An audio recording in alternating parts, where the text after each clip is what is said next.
I don't bang. I write the good rhymes.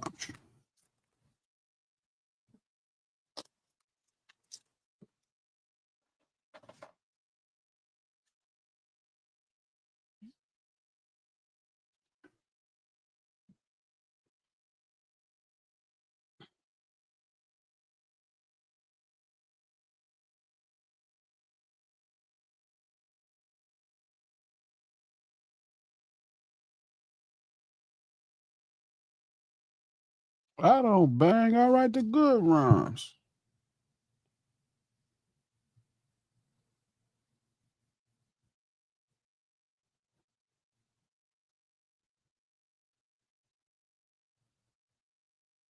Um, so in my group chat with Fatima, Suave, Sega, I had put a note earlier, and great branding equals product or company meets customer expectations. That's what great branding translates to, right? When product or company meets customer expectations. Um, I was thinking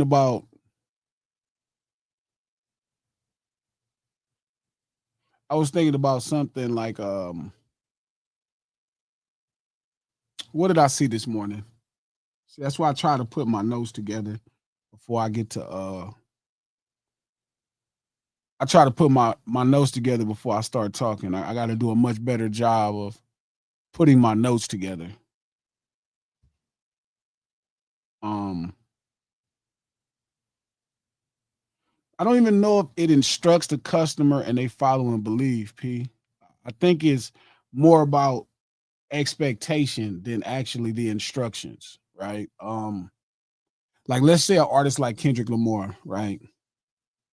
So there is actually what he's presenting, right, in the way that he feels, this is the presentation. And then it's how people receive presentation more than him saying this is what it is. Because he could say exactly what it is, and he could say exactly what it is, and customers still have their own understanding of what it is he's saying to them.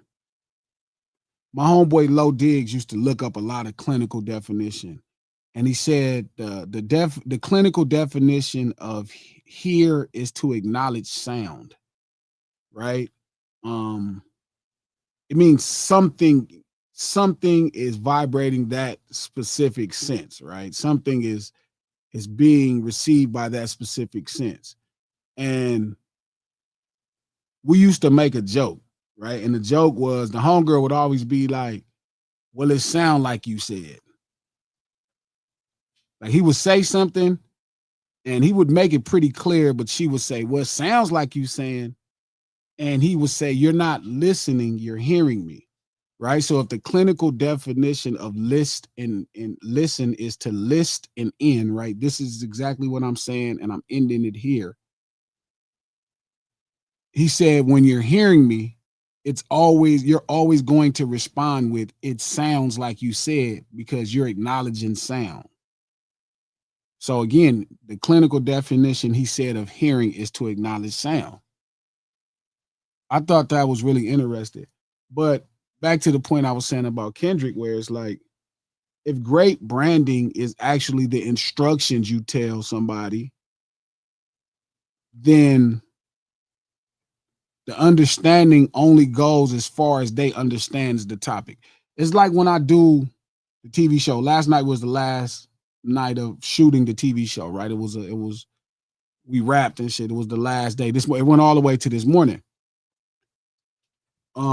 Well, and I remember talking. We shot it in the Harlem 30 Crib neighborhood. What's up, baby? We shot it in the Harlem 30 Crib neighborhood, right? And so I was running into different homies that I knew over the last, Lifetime from Harlem 30s, and we was chopping it up. And they was asking me, what was it like to work consulting, writing, whatever, right? And I'm like, the craziest part is trying to explain to people what being a Crip is versus what their expectations of being a Crip is. And that's kind of how I ended up with this thought today, right? There is what actually being a Crip is, and then there's people's expectation of being a Crip. And you're always battling that, right? So right as I leave, right, because I think we got it all worked out, everything is good, so I'm dozing off. You know what I'm saying? I'm ready. I try to get to bed. By the time I lay down, I make it home and I lay down. One of the most important writers on the show is calling me saying, man, the actors want to hold the gun sideways. I'm like, nah, we just spent an hour and a half going through what this scene looked like, where you just aim a gun and you shoot a gun. He's like, yeah, G, they want to hold the gun sideways. And I'm like, that's crazy. You want to be old dog, nigga? Everybody. I'm like, nigga. Why? I'm like, does that add like spice to the scene, or what is that going to nigga get shot? It just make the nigga with the gun look silly. I don't know, because it's just like, again, it becomes what being a Crip is or being a gang member is, right? And then there's the expectations or understanding. Right. And it's so odd because you're trying to unprogram people, right, that have been misinformed about what it is this whole time. Right. But then you're arguing against the misinformation or the expectation of it. And they're trying to explain to you why it worked. No, because I wasn't there and they would have not been able to explain that to me. I would have been offended. Like, the only gun you shot that way was a Mac, because a Mac, the bullets, you don't shoot a pistol sideways. It's like people pushing a damn gun and shit. And that's silly. Like, bruh, that is not. I mean, and then it hit me why. It hit me why all of this mattered. Right? You think they got to make a caricature out of the image? No, because or what? They think this is exactly how it goes. That's great. They think this is exactly how it goes. But based on what though? Like somebody what they saw on television, niggas, what they saw in music videos. Right. So they just think that's crazy. But how did they get that initial? Who gave that initial? This is how niggas, this is how a gangster hold a gun. I don't know. Sideways, some movie. To make it look cool. Is that like, that's what I'm saying? Is that an aesthetic? Is that like a movie aesthetic that they're trying to okay with you? Like, I know this is aesthetic. This might not be a part of the culture, but is this okay? Is this gonna make y'all look silly? You know what I'm saying? Versus it being like, oh, ain't this what y'all do? Maybe it's like, but it's hard. How do you balance that? It's a hard thing, dog, because what makes it really, really, really tough, homie, is they've been misinformed for so long. Right. And it takes me into the greater conversation that I wanted to have today, where people feel like because they're Black, they understand street urban culture. They think they have information about street urban culture. Right. So what you do is, right, and I guess that's what the point of this conversation was. You think they got information, or they feel like they feel entitled to talk about it just because they Black too? No, they feel like they get it.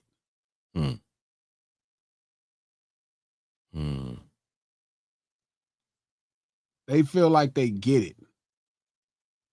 They feel like they get it, and they don't. And this is what I'm saying when I'm saying that the term culture is being abused. Yeah, because there's so many things that we talk about that's not Black culture. Right. a lot of Correct. the stuff we talk about is rooted in street urban culture, and we reference it like it's black culture, Right. Right. right? Like scamming or boosting, like the whole Right. shit going on with this song, with Young Miami song. People act like that's some kind of black thing. I mean, criminal activity in general gets attributed to being like a black thing. And I've Like, heard people like how say the a hell? million times, like, oh, well, that's just how the culture. And I'm like, what would that have to do with culture? So, Mm, right, like I'm always fighting two battles. I'm right. fighting a battle with the person that is not black, right? Trying to Right. explain to them that they don't understand street urban culture, but them feeling like they do because they're black. Right. This is the argument I used to have with P all the time before the battle happened, and I would explain to him, like, bro, like this is the issue with, let's say, an artist like Drake. Like, if it was just the arts, right, and it was like, okay, make a song here, music is artistic, and that's fine. But because hip hop has such a cultural presentation about it, Mm-hmm. whoever is declared that, whether or not they dumb or not, have to have some kind of information about the culture. And I don't mean like through listening to songs or you Right. heard it from somebody, but some level Watching of TV and shit. Yeah. it's how you were raised, right? You're a part of the code, Right. right? So I kept telling him innately, you're going to notice they're going to ask him questions that he would have no idea about, right? It was like in an article with Drake, they asked him in Forbes or one of those magazines about the D boy drug dealing, Oh yeah. He made a dumbass statement. Stupid ass thing. right? And he said something to the effect of it's going to be a viable option. Bro, he's not in position to be asked that. Right. But because he's the son of a black man and he raps, there's a belief that he's aware of culture. He's aware of this culture. Like it's almost innate because hip music rap music is very much the CNN of the ghetto in so many ways, right? As Right. far as not just culture, but just even information. And it's grown, but I'm saying it's very much this. But the problem is when you position a person in that conversation, they are considered a knowledgeable source in these type of expertise in this type of Right. shit. That'd be like sitting down Marky Mark asking him about the streets or some shit. And Marky Mark would know about the streets. But even back then, asking him about Compton, he wouldn't have knew. But he could tell you about the streets of Boston. Yeah, that's true. And this is That's why true. I'm saying, That's true. even though we're the center That's of true. street urban culture, it is not black culture. It's true. Boosting is a slang term created by black folk that already talks about, shoplifting from big department stores, mass things. Right. Scamming, right, is old is forever. You know what I mean? A movie called Catch Me If You Can. Frank Abagnale is one of the greatest scammers in history. You know what I mean? Leonardo DiCaprio played him in the Facts. And he was a in the pilot, a damn cop, a nigga was He's like a fire scammer. banker. But again, the title, right.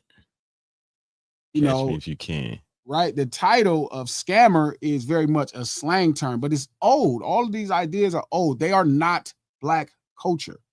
Boosting is not a black culture thing. That's not a cult thing amongst black people. But then I started to think as well, right? Like so many things are mislabeled black culture because the term culture is being abused right now and it's being weaponized like the term woke was. Facts. P is saying, I argue it's a useless separation or better. I haven't heard a purposeful reason for it. It is purpose. Representation is reason for it. If you don't care how you're represented as a black man that come from this place, that's the number one reason. Mm. Drake is bad representation, is ignorant representation. We got enough dumbasses that come from where we come from that we have to let speak because they have perspective and experience in said life. Right. We don't need some asshole looking to actually benefit off his trauma by using the terms and looking like it's part of the thing without having any level of understanding. Or investment. That is the sole reason you should be offended by it. Right. That's important. Representation. Imagine a white person representing you in a space. They don't have an understanding. Like, I'd rather have YoungBoy talk about my experiences than Drake. I'd rather have YoungBoy represent what it's like to be me, grew up where I grew up at, than Drake. Because YoungBoy grew up in the neighborhood like I grew up in. He deals with life completely different. YoungBoy gonna fuck with some dope. YoungBoy over emotional. YoungBoy is 1,000 things that ain't Glasses Low. YoungBoy is 1,000 things that ain't Glasses Low. But I would rather have YoungBoy because he knows what it's like to be in these situations more than Drake. Drake has no idea. Yeah. Bad representation is like, man, having the wrong motherfucker speak for you, speak up without for you. any experience. Bad news. This is why, like, how I built this community and why it's intended to be this way. I built it because you have to, when you represent people, and I don't think some people get on this thing and they don't take representing people serious. That's something else gangbanging teach you. Gangbanging teaches you you're a representation of other people and to represent them correctly.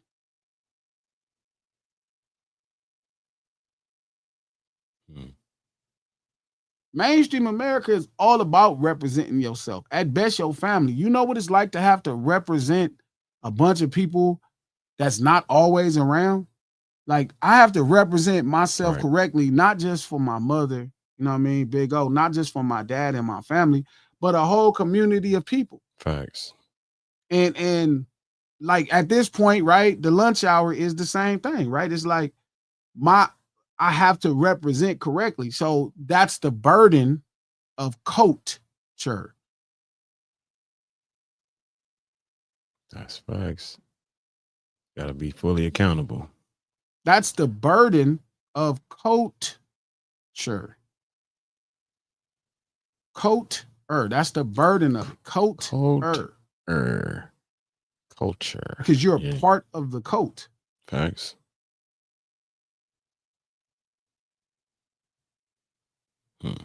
But I just think that's the problem. We keep saying we let too many people in the culture. No, the problem is not we let too many people in.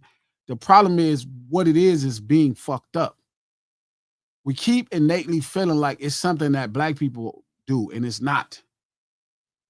This ain't normal to every black person. Like I've been saying for years, every black person was not a slave on this land. I've been saying this for years. Before the movement of woke Negroes at this point in their life, realizing that every black person was not and did not come from a slave plantation or on a slave ship. I've been saying it. You could tell in you niggas' mannerisms. You could tell in you niggas' behavior. You niggas ain't all come from no plantations. And there's nothing wrong with that because you still black. You still black. You know what I'm saying? You still black. You think people associate the streets with black just because of maybe the struggle, though? Because black people, whether you in the streets or not, you do have some level of struggle, regardless. I think people associate black with the streets because it's another thing that they could use as a way to use. It's another way they can systemically oppress and give a reason for why they behave the way they do. They praise white street lore. Facts. True. They praise white street lore. Facts. They praise white street lords. Oh, every last one of them. Man. They praise white street lord. They're gonna make TV shows about the Hells Angels. It's called Sons of Anarchy, and they're gonna praise it, and they're gonna watch it, and they're gonna be all into it, and it's gonna be great. Sell the merch in stadiums. You're gonna watch couples their whole life say they want to be Bonnie and Clyde, not knowing what type of people they were. Man. You love them. They love black people that talk the most shit about poor black people or street urban culture, black folk. Feel me? They gonna praise The Godfather. They're gonna praise The Sopranos. Their favorite movie is gonna be some Italian white gangster movie. Facts. They love Al Capone. They love Doc Holliday, Val Kilmer's role as Doc Holliday. They love that shit. That's facts. They just hate niggas. Shit, you could even take it to how they got on Young Miami, but praise Marilyn Monroe. Marilyn Monroe's on the same type of time, nigga. Exactly the same type of time. Which is crazy. But that's my point. It's like, so then I'm here arguing in front of these, I'm really articulating, rather, not even arguing, ideas. Damn, that's crazy. That feel natural to people that they fight. Right. They fight them, bro. They fight. They be mad, bro. Like a brother that was super influential in the community passed away. He got killed in the Wilmington Arms. And it immediately became a space for all black people to talk shit about black people. As if this is some constructive criticism. That's literally what it is, niggas. We got to stop doing this to ourselves. Like, what are you doing to yourself? Yeah. You don't even know what happened. All you know is something happened. Right. That's all you know is something happened. And then because we got to stop doing this because shut the fuck up. You're not a part of the we. That's not even a we situation. That wasn't nothing to do with gangs. But again, man, it's easy to just talk down on niggas. It's been the consistent theme of America, talking down on niggas. Niggas is punching bags for real. Oh man, we'll kill our own. We and own. What do you mean we and own? That had nothing to do with black people. Just because those people were black, it had nothing to do with black people. That's a street thing going wrong. That's somebody committed a crime. Right. Somebody committed a crime that had nothing to do with gangs.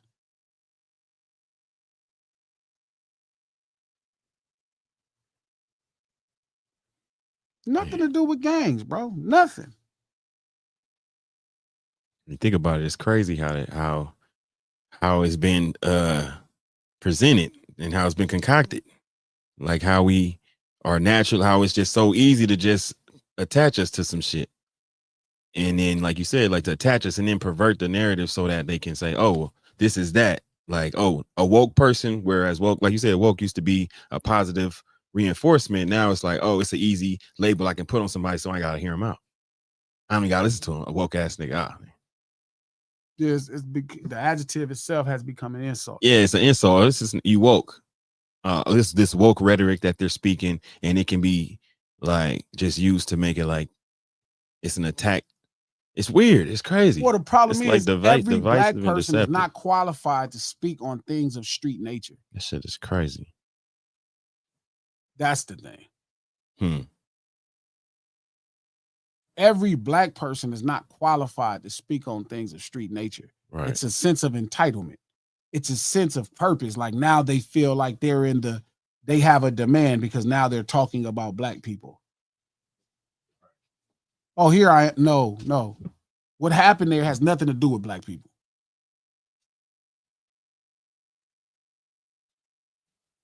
What happened there has nothing to do with black people. Nothing to do with black people. Something just happened where black people were at. It's not a black people thing.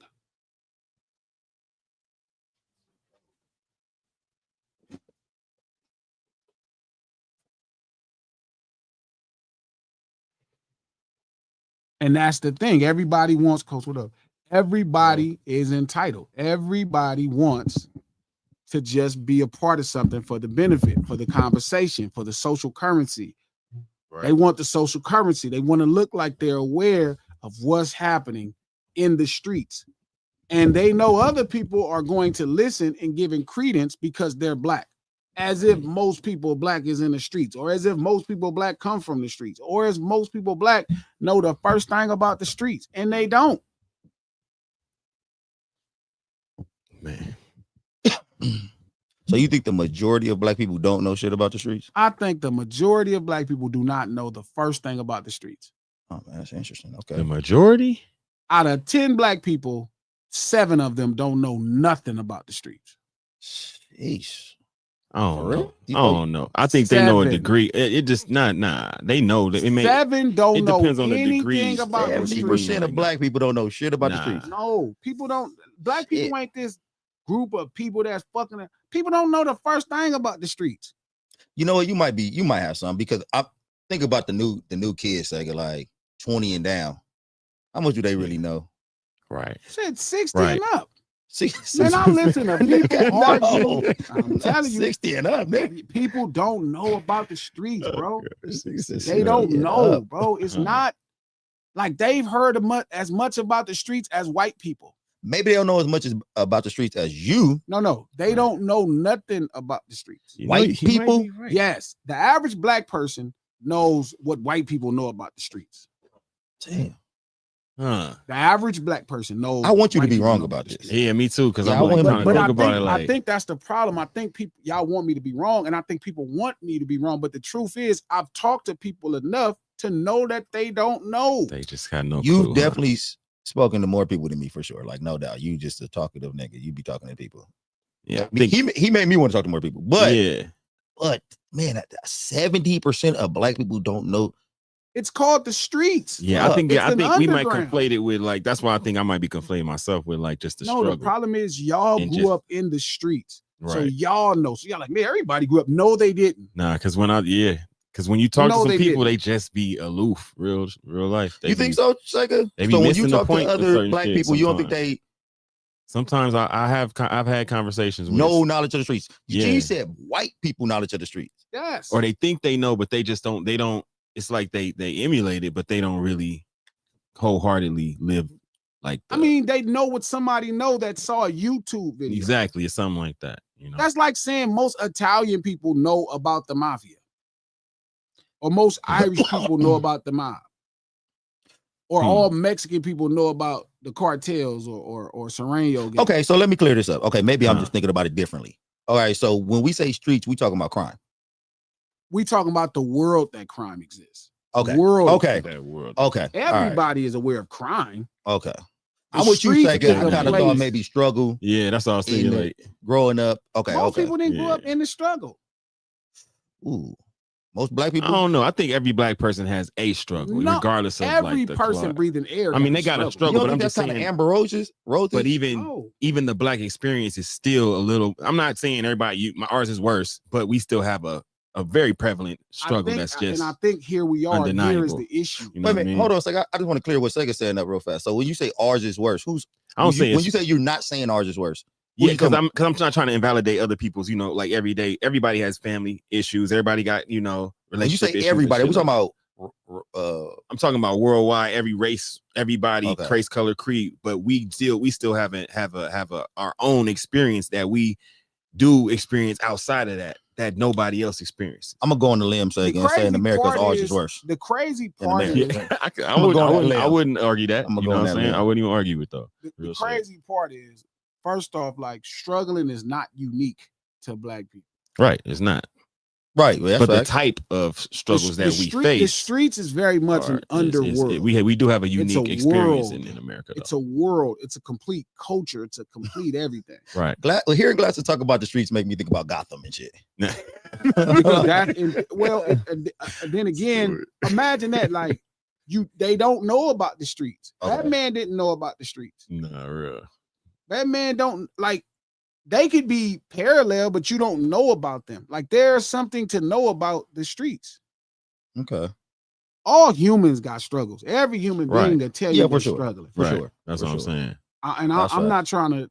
I'm telling you, our shit is a lot more than struggle. Yeah, that's what I'm saying. We have a whole different And experience. I'm saying we have a unique there's black experience people in being this black, country for who are sure. not struggling to what we're talking about. Yeah. And you know what the crazy thing is? Growing up, I didn't necessarily know I was struggling. No, No, 'cause, when yeah, you grew up you where we don't. grew up, nobody. I didn't know we Nigga. was poor till I got old. Yeah, Nigga, My I'm dad and didn't shit, I necessarily did not know we I'm were having poor. recent revelations that nigga, I was this broke, nigga. I grew up like this, nigga. I did not. I love being in my dad's house. I didn't never really register poor. yeah, that's right. Nah, Till now, real. I think I was like, oh, niggas was poor. Right. We like, ate dinner on a shit. picnic table in the house, Yeah. in the dining area. Right. Crazy. And it was just normal though. You know, you wake up, you do that type shit. It's 9 You ain't kids. think Shit, about how you nothing. gonna have some money? We got food. That's true. That's right. Shit. Huh? So, but I think the problem is we keep making street urban culture black culture, and it's not. It's not. It's not. You know how I feel. You know how I feel about that. Well, G. it can't. It. Do you think it originated? Not. I can't say originated. Not street, but not the crime. I mean, because I keep yeah, conflating the both, the two. and The see when struggle G and breaks the- it up like and the exactly crime, when you G know breaks what I it mean? up like that, you kind of like maybe Everybody it's not. breathing air has Yeah. heard of crime. Right. They're aware of crimes, Yeah. but a place where crime is different. It's not necessarily like in the regular world. Crime is an indication of somebody good or bad. Right. In mainstream America, if you committed a crime, it innately makes you bad. In the streets, depending on the crime. Yeah. I think when you bring the crime element into it, you're right. It's not just a black thing. And it didn't even originate with Right. black people. We So, was the last people involved in street urban culture. yeah, We was the last people. That's real. that's right. Yeah. That is some We were real the shit. last people to the street urban cultural Yeah. party. It's that crime Damn. element. Yeah. We were the last. We was the first to get scammed. First to get First first to get We to was get the robbed, last nigga. one in the. First to Okay, get who is boosted. the Oh, oldest nigga. street black legend you remember? You ever heard name? Oh, The The oldest street black legend. Oh, the I oldest. could think of. Last. Who is the old? Do y'all understand? Like street gangs, like even in black street gangs in LA, like Mexican street gangs were in LA since the 20s, 30s, and 40s. Mhm. They have been beefing before we had a black street gang. 2 Mexican street gangs in LA have been beefing, Right. shooting and hurting each other, stabbing each other. I'm talking about 30s and 40s. That's Yeah. facts. That's facts. And they was even doing more than they was on some treacherous shit. Nigga. Some of the shit they was doing was like horrendous. Yeah, we Horror movie. Like there was a moment where people act like drive-by was black. Like Al Capone and them was doing drive-by a Facts. long time ago, hitting niggas Facts. up in front of the apartment store Tommy window. guns, nigga. Hey, Sega, you seen Gangs in New York? I hope you have. I seen some of it. I mean, I always wanted to watch that though. I It's always wanted funny to, because the first time I seen Gangs in New York, I was watching a movie and I'm halfway through confused. Yeah. I'm like, where the gangs at? Because they led me to Uh. believe that You didn't see that they were gangs. exactly. They led me to Man. believe that Crips and Bloods was the only gangs in America. And I'm watching this movie now, and after the That movie, I'm shit like, is what the fuck am I? 1800s, Crazy, late right. All them- 1800s, early 1900s. Them people had full-fledged gang wars before black Right, people had Exactly. gangs. Getting in the street, duking.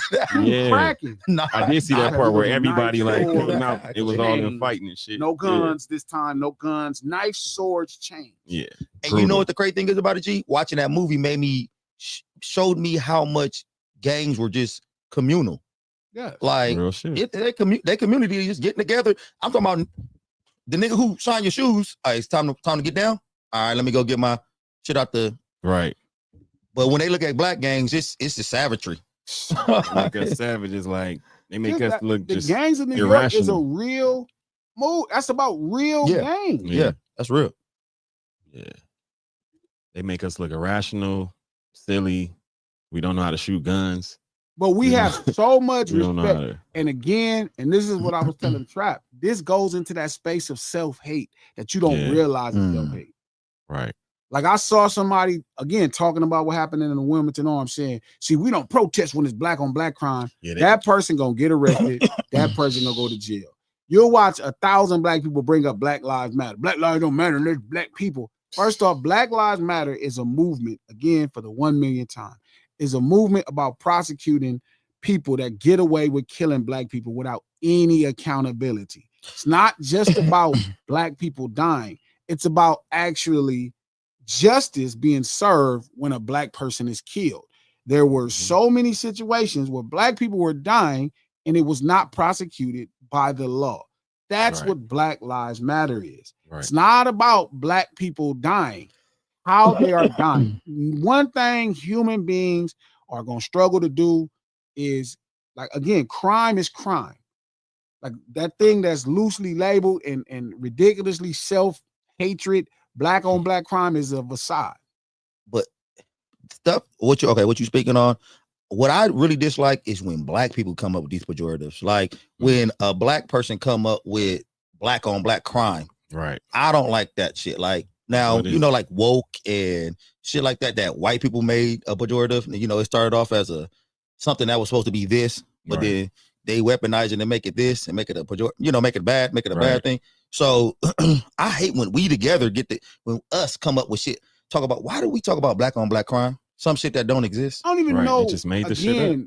The term white on black crime was rooted in crimes that happened strictly because of race. Right.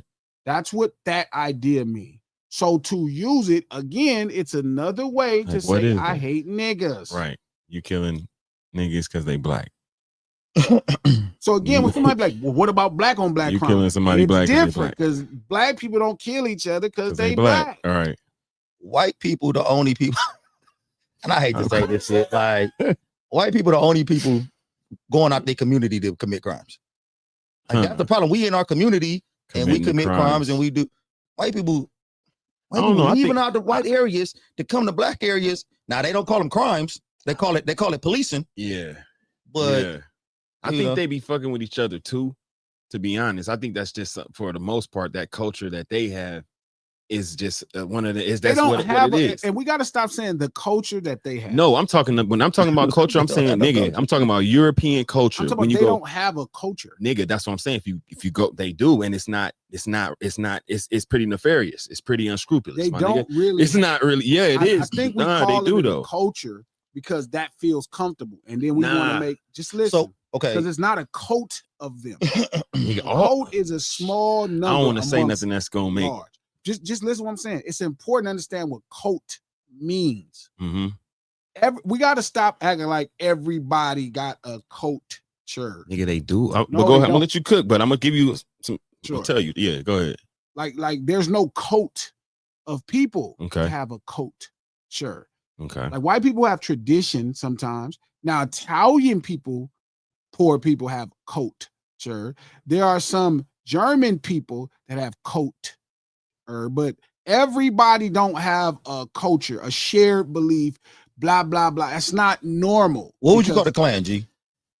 The Klan can have a coat. They're definitely, they have that too. But I'm saying that would be it. But most of these motherfuckers ain't a part of the Klan. But I'm saying like you said, it's a small niche of. I agree with that. Right. Like say for instance, like I did a comparison because I wanted to know. I said I went to look up, ancient African culture, ancient European culture, just to get an idea of which one was more brash, which one was more brolic. And the information I saw, they were talking about a lot of the Europeans back in the day, a part of their culture was to have the men would walk around with young boys, and it was commonly known that they were sleeping with these boys as well as being tutors and mentors to these boys. Trap, where you at? And it was but it was a part of the culture, and it was accepted. It was fully accepted. Like when you saw another man across the street with a young boy, they knew what was going on. Nobody batted an eye. That's what I'm saying. Like when it's embedded like that. Yeah, but even saying that, do you understand how big Europe is to make that expression? It's I like get what you're saying. It's like Africa doesn't have a culture. I get what you're saying. I think that these are really words that are being abused for the masses. Okay, but when I'm saying, like, when I looked at the European, it was Greek, it was a lot of specific. It was specific ancient cultures that carry out today. But when you make it European, you can see it translate still today. Sure, but when you make it European, you're wiping out why it would make sense. Again, these big mass ideas. No, when I'm saying it's I'm not saying it's European. That was the research that I saw. What I'm saying is what I saw that said Europeans, that this was a part of their like ancient Greek, ancient European culture, like it was a norm. That's what, and then you can look at today and you can look around and see like, okay, some of those things translate and why this might be okay, why this might be normalized, but for us, it's not. You know what I mean? So that's what I'm saying. It's like, it's not necessarily. I'm saying stop us and them, because that's the problem right there. What you mean? There's no us and them at that point. Culture is smaller than that. It's no us and them. What you mean like no us? What you mean like? Because us and them becomes the problem. What is us or them? When I'm saying us and them, I'm just making the distinction between like, okay, when you said they don't have a culture, and I'm saying, well, they do. I understand what you're saying. You're not wrong, but at the same time, they do have a thread, an ancient thread. They like braiding is on our culture, like how we do cornrows, nigga. How that's just something that's a part of melanated culture. That's what I'm saying, and it's something that's just innate that we just may not. They don't understand it. They don't understand locking. We do. We don't understand how you would walk around with a protege and everything cool, but in today's culture, that was okay. When you do that, then what happens is you keep trying to include people into something that most people have no idea. Right. And it's really important because this is kind of becoming the same thing that I'm saying now. Yeah. This is why everybody think black people know about the fucking streets.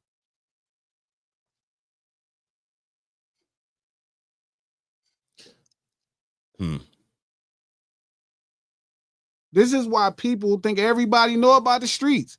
If their father is black, they think they know about the fucking streets. No, that's true. So that's why I'm saying, that's like true. These big groups of ideas, a big group of ideas about a continent that has tons of countries, to say here it is, it's not a culture at that point. Again, it's easy to keep using that term. Black people in America don't move the same. Like, we use the term monolith, but culture is a monolith. Right.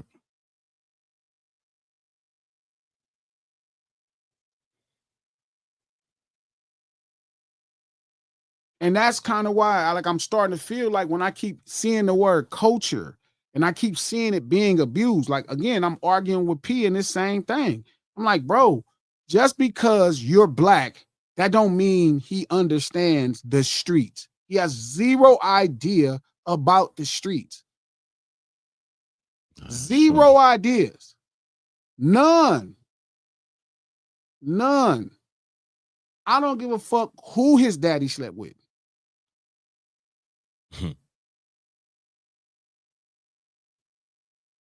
Man. So it's important because that's why. That's the same thing that we keep saying. And it makes us feel comfortable because it gives us an ability to generalize people.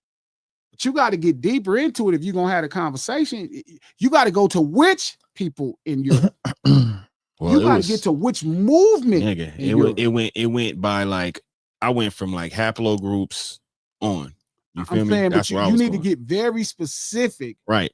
Because again, when you generalize it, that's the problem we're having now. Right. That's the problem black people deal with in America right now. Right. Well, because that's people the thing. I'm not necessarily think that we believe something. Here's the thing. I don't think the way it's not necessarily. That's how the information was. Like, it wasn't necessarily. It's almost like the same way I could say, because I'm not trying to make them look like monsters or anything. That's just what it was. Shout out to Black C, right? Like when he say like black braids. Americans overall have a similar tradition and culture. What would be the similar tradition and culture? That's why I think of like braids. Like, that's something that's just in us. That's innate. I genuinely believe our hair becomes the thing. But I'm saying, right. What are things that are, what is similar? Like, what the fuck do everybody fucking know about black people? Like, yes, we can have the same type of grade of hair. So then we share things that we can do with our hair. The way we even have, like, there's different customs, the way we even, have the certain sentiments for our family. It's like, it's across the board. That is not true for sure. We know when it comes down to it, like in general, if you understand black family, you can go to another black family and acclimate pretty well, my nigga. Easy. You know? Murray's. Yeah, you can. Yeah, Murray's. Again, Exactly. Murray's. I'm telling you, feel me? everything y'all gonna say is rooted in the things, hair, skin, Food. not food, nigga. Because everybody Yeah, ate food. from no fucking plantation. No, they didn't, and that's problem one again. What you mean? Why the food would be the same? No, you could. Well, I'm trying to think, but then I thought we go to Coach House. We're gonna eat some. We're gonna eat some. No, we're gonna eat some stove. Yeah, okay.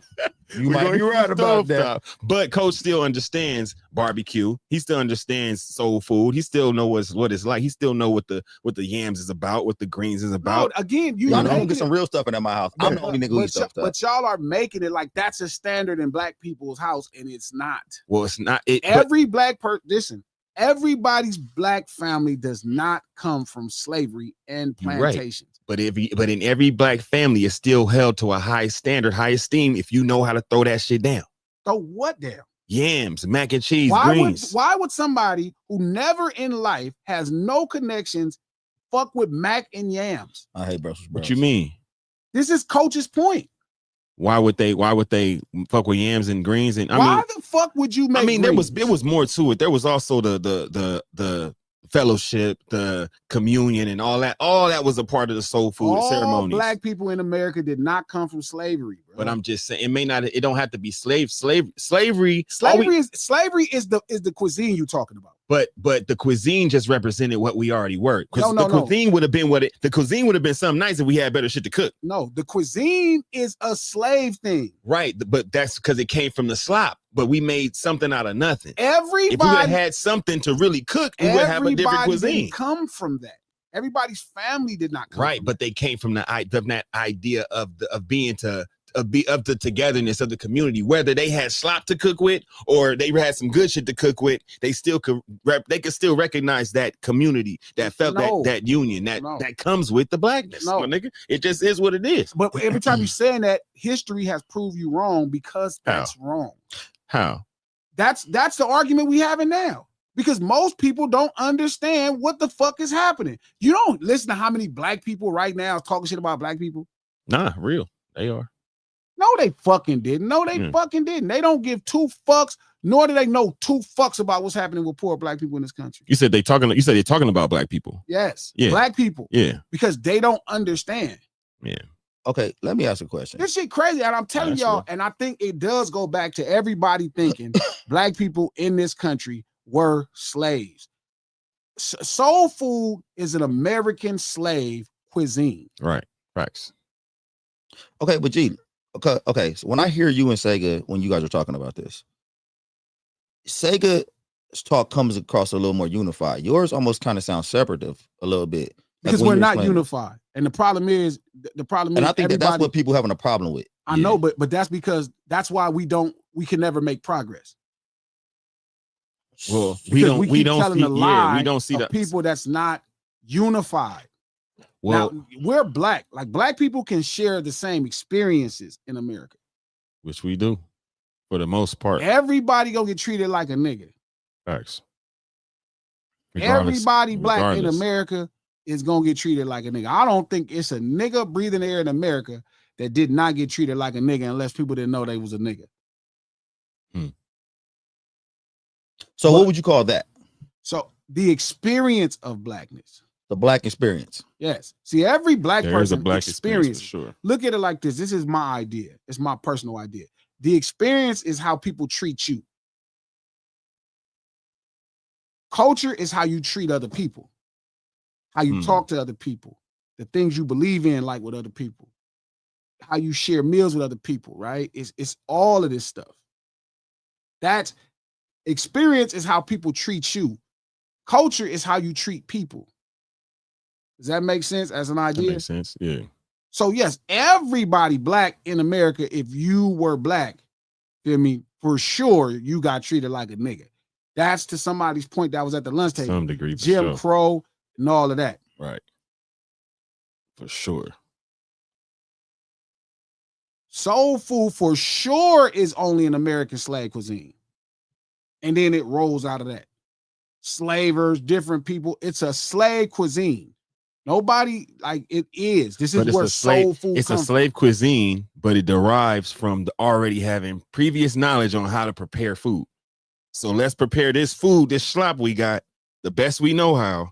No, somebody actually made that with what they had access to then. Right. And then they that's all they created had ways- access to, though. And then they created ways, right, to make it taste well while digesting it. Because people, look, you know, but prior to like when we was in slavery and when we had instruments and shit, you know, they used to talk via the drums, right? Sure. And they took the drums out. Yeah, That separation, right? That separation. We still had that community. So when you separate that, there is still a separation that you're talking about, but it doesn't negate that common thread that we still hold, regardless of whether we ate slop or whether we were able to eat good. And I think that's the greatest mistake. Y'all keep saying that, and I keep telling you. But there is a divide. I know this. I see but what I'm you're saying, telling you though. where the divide is, because everybody, that's not them. Just it's not in your fucking DNA to It's use just not even seasoning. Yeah. That's a So fucking lie. So you saying it's some complete. There are black people who have a completely just no. Yeah. Their experience has zero. They can't even relate at all. But see, that's the thing that I think that where you guys are having like a fundamental difference is Sega is looking for a strand to bring together, and you're trying to figure out how to. It's almost like you're being divisional right now. Like you're trying to say, we are different here, and now. Because what you have is a bunch of people misrepresenting themselves as understanding what's wrong. So black people have not been able to make progress. The floor of black America has not risen. And I'm not saying either one is wrong or right. But I'm just saying that's what it seems like your difference is at. But to have a false sense of unity when it actually would require real unity. Right. So you first off have to understand that. Like you can't just walk around and be like, man, we all the same. No, we fucking not. No, you can't do that. No, so you want to say not like you want to look, come like here. That. I'm street urban, you're not. Now let's build together. Because that would be how you can teach somebody. It allows for the honest, if you act like you're aware, yeah. It's impossible to teach you. Like I'm doing a scene and somebody wants to hold a fucking gun sideways. All right, so Sega, are you good with that? No, yeah, I understand because with that you still have to with that I think it leads to you have to approach it like that to even get to where I'm talking about the common. You know what I mean? Because you got to understand you don't know, and I don't know. So let's be honest like about you're reaching for commonalities. Yeah, even if we wanted to reach that unity. Yeah, but I just like we gotta we for the conversation to move forward, we got to figure out some common ground. I got you. But the common ground. But there's nothing wrong with it. No, I know what you're saying. How we about to get together, though. Yeah, I see what you're saying. But our common ground is how white people treat us. Now that's a hell of a common ground, and that is a common ground. But it's not deep enough. We would have to figure out something about how we treat each other. And the truth is, every day we learn that there are black people that ain't like that. So you don't think despair is deep enough, like for people to find to become one in despair? Like you don't think that's enough? I mean, that's like saying it's like when you watch gangbangers come together. Oh, we don't like these niggas, so we come together. That's not no. It's only temporary for, it's not going to really be you have to find for it. What listen, I feel like there's a lot of black people that's ignorant on what's happening with black people in the ghetto. Yeah, for sure. Right? I feel like there's a lot of ignorant and judgmental, very. Right? And part of it is because with money, no matter what people say, comes the assimilation and the whiteness. Mm-hmm. At least in my belief. The more money you make, it comes with assimilation and the whiteness. You would have to fight to remain of black people. Does it always have to be money? Can it be power? No, because power will still have you right here. Big U have power. Right. It's true. Great power. But money, right, positions you into other people's community to change your surrounding neighbors. It distances you from certain people. Money is white here in America. Complete with white man on the pictures of money. So here, Right. Being American is why. That's why I get on the table when they say American. America itself is anti-black. Yeah, that's true. No, that's true. That's that is why, facts. like Everything the about it. Constitution, the things that is founded on is anti-black. Right. All the rules are made because of us. Hey, the only reason why I said power is because have you Literally. ever seen a nigga get a promotion at the job and start acting like a goddamn white boy all of a sudden? As soon as you get the promo, You middle management, my man. Like he's get like acclimated and why you turn, just become a white dude? bruh. So it's like Bruh. it becomes this thing where it's like America itself don't like niggas. Not Like at all. its constitution, they had to amend it. Not they writ in the Constitution, every man is equal. In the Constitution, it talks about black people being 3/5 of a human being. Yeah. Crazy. They literally had to create rules to keep us Read back, exactly what my it nigga. says. No, That's that is crazy. the rule. Then they amended Crazy. the idea. So they didn't even change it. They said, okay, we need to scratch that and add, we need to rewrite. Like, I want everybody to listen to this. For all the black people that call themselves American. Like that's America. Yes, America, the home of the brave. Like, I want y'all to keep listening. There's some LTers on here that be confusing me. it said outlined in Article 1, Section 2 of the U.S. Constitution, it stated that 3/5 of the enslaved population would be counted when determining a state's total population for representation in Congress and for calculating direct taxes. That's crazy. Man. Like we'll give our homeboy or homegirl some what's the word I'm looking for, bro? Some advice. We'll give them advice. Tell them, hey man, stop fucking with that person. They don't want you. And you'll go and then you'll call yourself American. Oh, man, come on. Like they don't want you. Like they don't even like you. They don't even like you.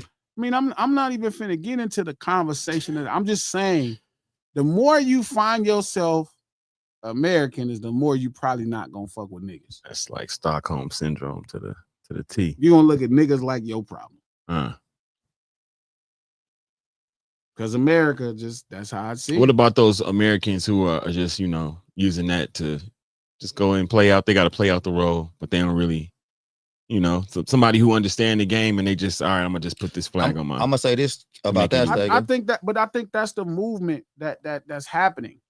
I'm gonna say this, but I think with any great movement that is happening, you're going to have people that don't understand the economic sense of the movement and decide that I'm going to truly assimilate into the idea.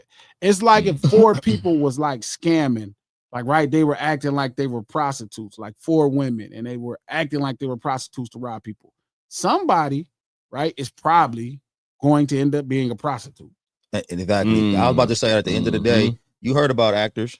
When you get into a role so deep, it's hard to get out that motherfucker. Yeah, all of a sudden, you Jay Reed. Nah, right. All of a sudden, you they get stuck. You start playing these roles, and you forget that you're role playing the role. Yeah. Like I totally understand the idea that Tariq and certain homies came up with. I'm not mad at it, but the problem is when niggas start proudly claiming somewhere that shit just crazy. It's like a wife who gets burned with cigarettes and abused by her husband and 1,000 things. That's Stockholm. Here's the ring every now and then, but I like slap you up because the coffee too hot, push you down the stairs, and and you like trying to have some like this is like, yeah, that's just crazy. Yeah. I heard somebody say, they said it, they put it like, they said, what if somebody's grandfather took your grandfather's car, gave it to his son, his great son, great grandson, and then all your great grandkids is watching them play with your grandfather's car. And then you pretty much are saying, okay, yeah, that's your car. And you just get pretty much into, you don't do nothing about it. You know what I'm saying? You just sit back and have to deal with it. But the whole time, that was your great grandfather's car. That he socked your great grandfather out, stole it. Now he gave it to his kids, gave it to his kids, and your kids watching that for 400 years, 500 years. And you just sitting there. And then instead of, doing what you got to do to get yours, you say, oh yeah, I'm with that family too. This is my family.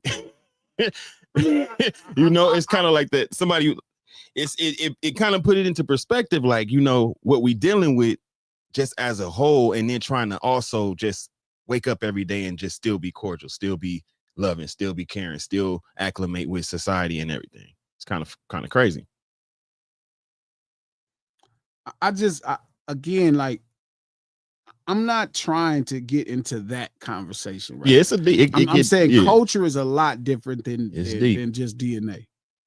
And I think that's what we're saying. I'm not looking to divide people, but the only way we could truly make progress as people is for us to concede that some places we're ignorant in. No, that's the thing, like understanding. So if you keep finding bridges to connect, in those bridges to connect, right? In those bridges to connect comes entitlement. Right. Now, my question is, how far does culture go, though? Because, okay, so culturally, like you said, you believe that 70% of Black people don't know about the streets. So do you side with street urban culture more than that 70% of Black people? I don't know if it's a side, because they're not opposing. For sure, yes. So if they're opposing sides, like when I watch some people talk shit about poor Black people, I'm going to side with the poor Black person. Okay. I mean, yeah, for sure. I've heard because I'm Black, but I'm also going to side with the rich Black person when somebody's oppressing them, because I understand that they're Black. Right. So at the end of the day, is it just about, look, I'm with Black people no matter what? Yeah, but the problem is the entitlement of understanding. The entitlement, when you say these things are Black, Black people innately feel like they understand them. And then somebody can explain to them and they don't get it because they think the presentation is, I'm Black, I know as much about it as you do. No, you don't.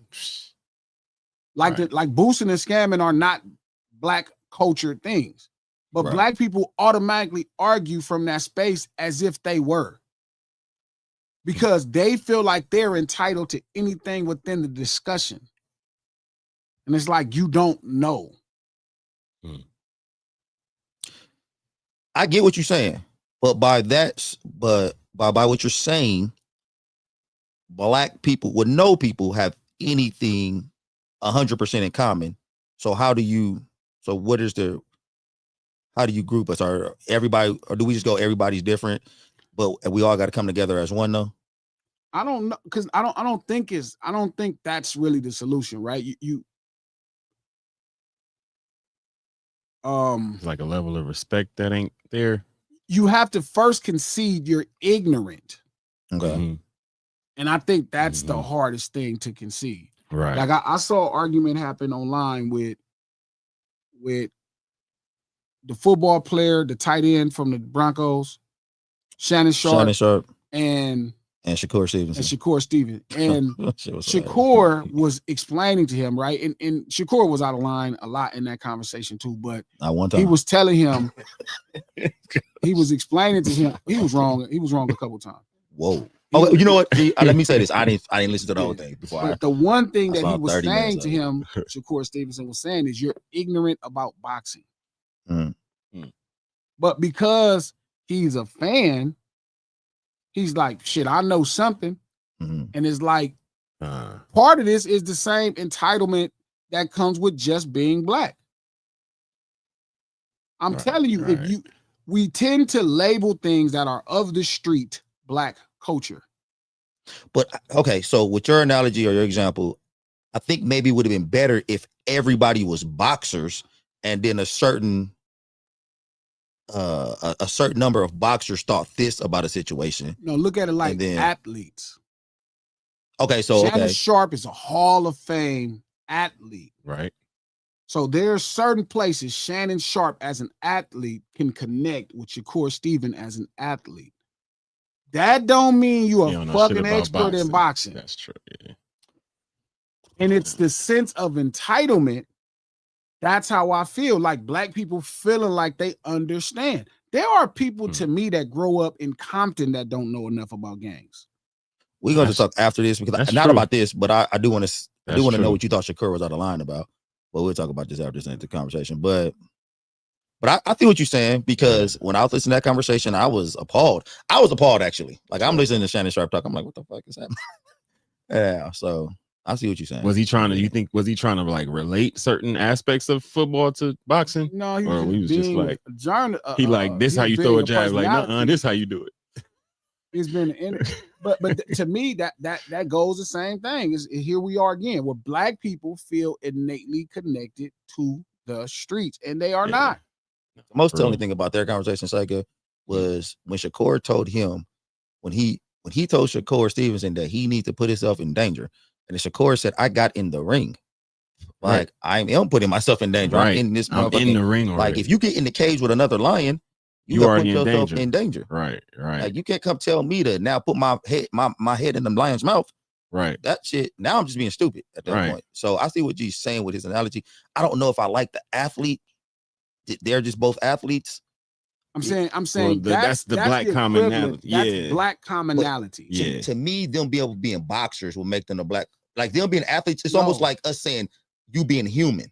No, like we're all human. Hell no, because an athlete is separate from a human. Yeah, athlete separate. I mean, for sure, athlete like human, a true professional Hall of Fame athlete, like Shakur Stevenson is a Hall of Fame athlete. Okay, you know what? You know what? Let me stop. I see what you're saying. Yeah, as a 2 or 3 weight world champion, Shannon Sharp is already in the Hall of Fame. I get it. So it's a niche culture that they live, right? It's a niche. They athletes. Like they understand what does it take. Yeah. They both athletes. Actually, it wasn't bad. It wasn't bad. It wasn't bad. Now, the more I thought about it, but they not boxers. Like we both black, but you ain't street just because you black. You ain't a boxer just because you're an athlete. You know what I mean? What's happening is, and this is what's wrong with hip hop a lot of times too. Like people understand what's making hip hop because people feel like they know already. Like, I already know about that. So where do we find if in your analogy, everybody's the athlete? I think maybe Sega's more looking like, where do we find where we all working out? We all athletes. Concede ignorance. So concede, I don't know what you're doing, but we all work out. Concede that I don't quite understand boxing, but I do know what it's like to be an athlete. Right. So you have to allow that person to tell you about this specific wing of an athlete at this level. Okay. Like this I think this coming through better. Put yourself in danger. Yeah. Like, nigga, if you knew what I knew, you would already know I was already in danger. Put your head in the line. He's saying take a risk to see how great you are. But instead, it came across very condescending and disrespectful to something that you can die getting hit in the head, just like Shannon Sharp did. Do you understand that sounds ridiculous? Take a risk to take a risk, like you already out there. Like, I mean, but I'm showing you how great I am because I don't. They can't make me take this risk. Exactly. But I understand. But historically, in the sense of entertainment, because this is where it's not being just a sport. It's like when we talk about LeBron all the time, right? It's like when we talk about, it's not necessarily about the competition always. A lot of times, it's about the entertainment. Right. So people's argument about Shakur is you doing what you're doing is not entertaining. But because they are not vested, right, in the high craft level, like in the craftsmanship of boxing. To me, a person saying that sounds like a white person watching buck fighting, though. Like go in there and just attack each other. Right. That's what I mean. Somebody mauling each other. But here is the opposite side. Right. They're saying to make it even more entertainment, you pose it by somebody that would have a different advantage over you. I think that's what entertainment is built on. Saying, not competition. Can I just ask y'all a question? Who is the most financially successful boxer of all time? Floyd Mayweather. Floyd Mayweather. Come on, guys. Like what was he doing? Yeah, he wasn't up in there just putting his head down, biting his mouthpiece, and getting to work. Yeah, but again, even when you do that, the problem is there are risks that people feel like he took, and Shakur took his own risk, and people feel like he just passed with flying colors. So they're trying to say it's not entertaining. We're not entertained by your brilliance in the ring because they don't understand it. It's like right now, right? It's like when I'm explaining gangbanging, people are not entertained by it because they feel like they know as much as me. And you're not holding your gun sideways, nigga. So They feel like they know as much as I do. They like, it's nigga, not how you gonna tell me entertaining. about Crippin'? Nigga, I've been watching Right. movies and listening to music for 40 years. Right. A nigga who holding his gun sideways ain't never shot a gun in their life, Man. or they not trying to kill nobody. Or they Right. not trying to hit their target. Not killing, not unalive anybody, but they not But trying your to hit their aim target. is sucks. You just lessen your come on, chances but so much doing that bullshit. Or maybe Just the same way as So you like think- Shannon's I'm like sorry, go telling ahead, Shakur, aim your gun sideways, man. exactly. And why? So you think Glasses? So you think people aren't in? Because I think what you're saying as far as people when you talk about gangbanging, maybe they do think they know as much as you do, or do you think that they're thinking about the black on black crime of it? No, they feel like they have been a spectator long enough. I've been saying this for a while. Content creation has really ruined a lot of shit for people. Because you have a bunch of people talking about some shit that they don't really know, but they're entertaining to listen to talk about it. Right. Like the boxing dude, right? The boxing dude, what's his name? Showtime. No, not Show. Is his name Showtime? It's Showtime. I think it's Showtime something. I know That you dude talking don't about. know the first thing about boxing. I could just listen to him talking and be like, you could tell this motherfucker ain't watching enough boxing. He just saw boxing and start talking about it just as fast, like as a casual. Right. He don't care, but he's entertaining to watch talk about boxing. Right. People not going, showbiz. That's his name. Shout out to Showbiz. Mario. Yeah, you're right. Showbiz. Showbiz don't know about no fucking boxing. That's not to say nothing. I'm telling you, he's not into that. He's an entertaining personality to listen to talk about boxing. Right. It's kind of like and right now we're willing to be entertained by anybody that we find entertaining talking about something, whether or not they know about the subject. It's like academics. Or sure. What's your boy name? Flacco. Sure. Yeah. That's a great point. Flacco is very entertaining talking about Los Angeles street culture, but he has a bare minimum understanding of what's happening. Yeah. Even though and did no disrespect to Flacco. True. Flacco's actually said a couple of things that I agree with here and there, but yeah, you agree with? Nah, it was some shit it was some un-Flacco shit though. Word. It was like some shit like he brought up. Never in my life heard Flacco say one thing in life that I ever. No, and you know what the crazy thing is? It was something that he had brought up G in it, and he agreed with something G said. So that's what I was like. Yeah, no, he had brought up. He was like, yeah, Glasses something. He was like, I agree with it. And I was shocked on it. Real story. So when No Jumper had AD and they had T-Rail, they called me. They wanted me to do a show. They wanted me to try out for a show. And they wanted me to do a show with Flacco and Gina at the time. Gina View. Shout out to little sis. Shout out Gina View. And if you look at it, you could see me looking at Flacco as I'm speaking with him, and I'm looking like, this cannot be real, right? Because it's like, it got so bad of me listening to him, right? It got so bad that I asked him, I'm like, have you ever saw a black movie in the theaters when it came out? Like, that's how odd the conversation felt to. I was like, his soul fell off a little bit. Yeah. Like if you go listen to the questions that I asked him, and I was explaining to him, I was explaining to the homies like why, like I'm like, I couldn't do this because every episode would be me just questioning him. Questioning his blackness? Yeah. No, not his blackness, but his validity in the see how you just did that? Oh, with the streets and the blackness. But that's we conflated. I don't know why we do that. It's easy so easy to do. We've been conditioned. So okay, so let me ask you a question. We've been conditioned. Do you think because this is great. So do you think that something's off with his blackness? No. Because blackness is not one thing. There's not a monolith to be black. He's been treated like a nigga before. But again, now when we go into culture, I don't know where it's going to be different. Flacco and academics, they do seem like they're the question about their blackness, my boy. Yes. That's the problem. Yeah, but even with that, you're right. You're not wrong, coach. Because you keep rooting what blackness is in something that has nothing to do with being black. I'm gonna be honest with you, If black is a race, is a social construct created, right? Race is not a real thing. Right, race. So black is very specific.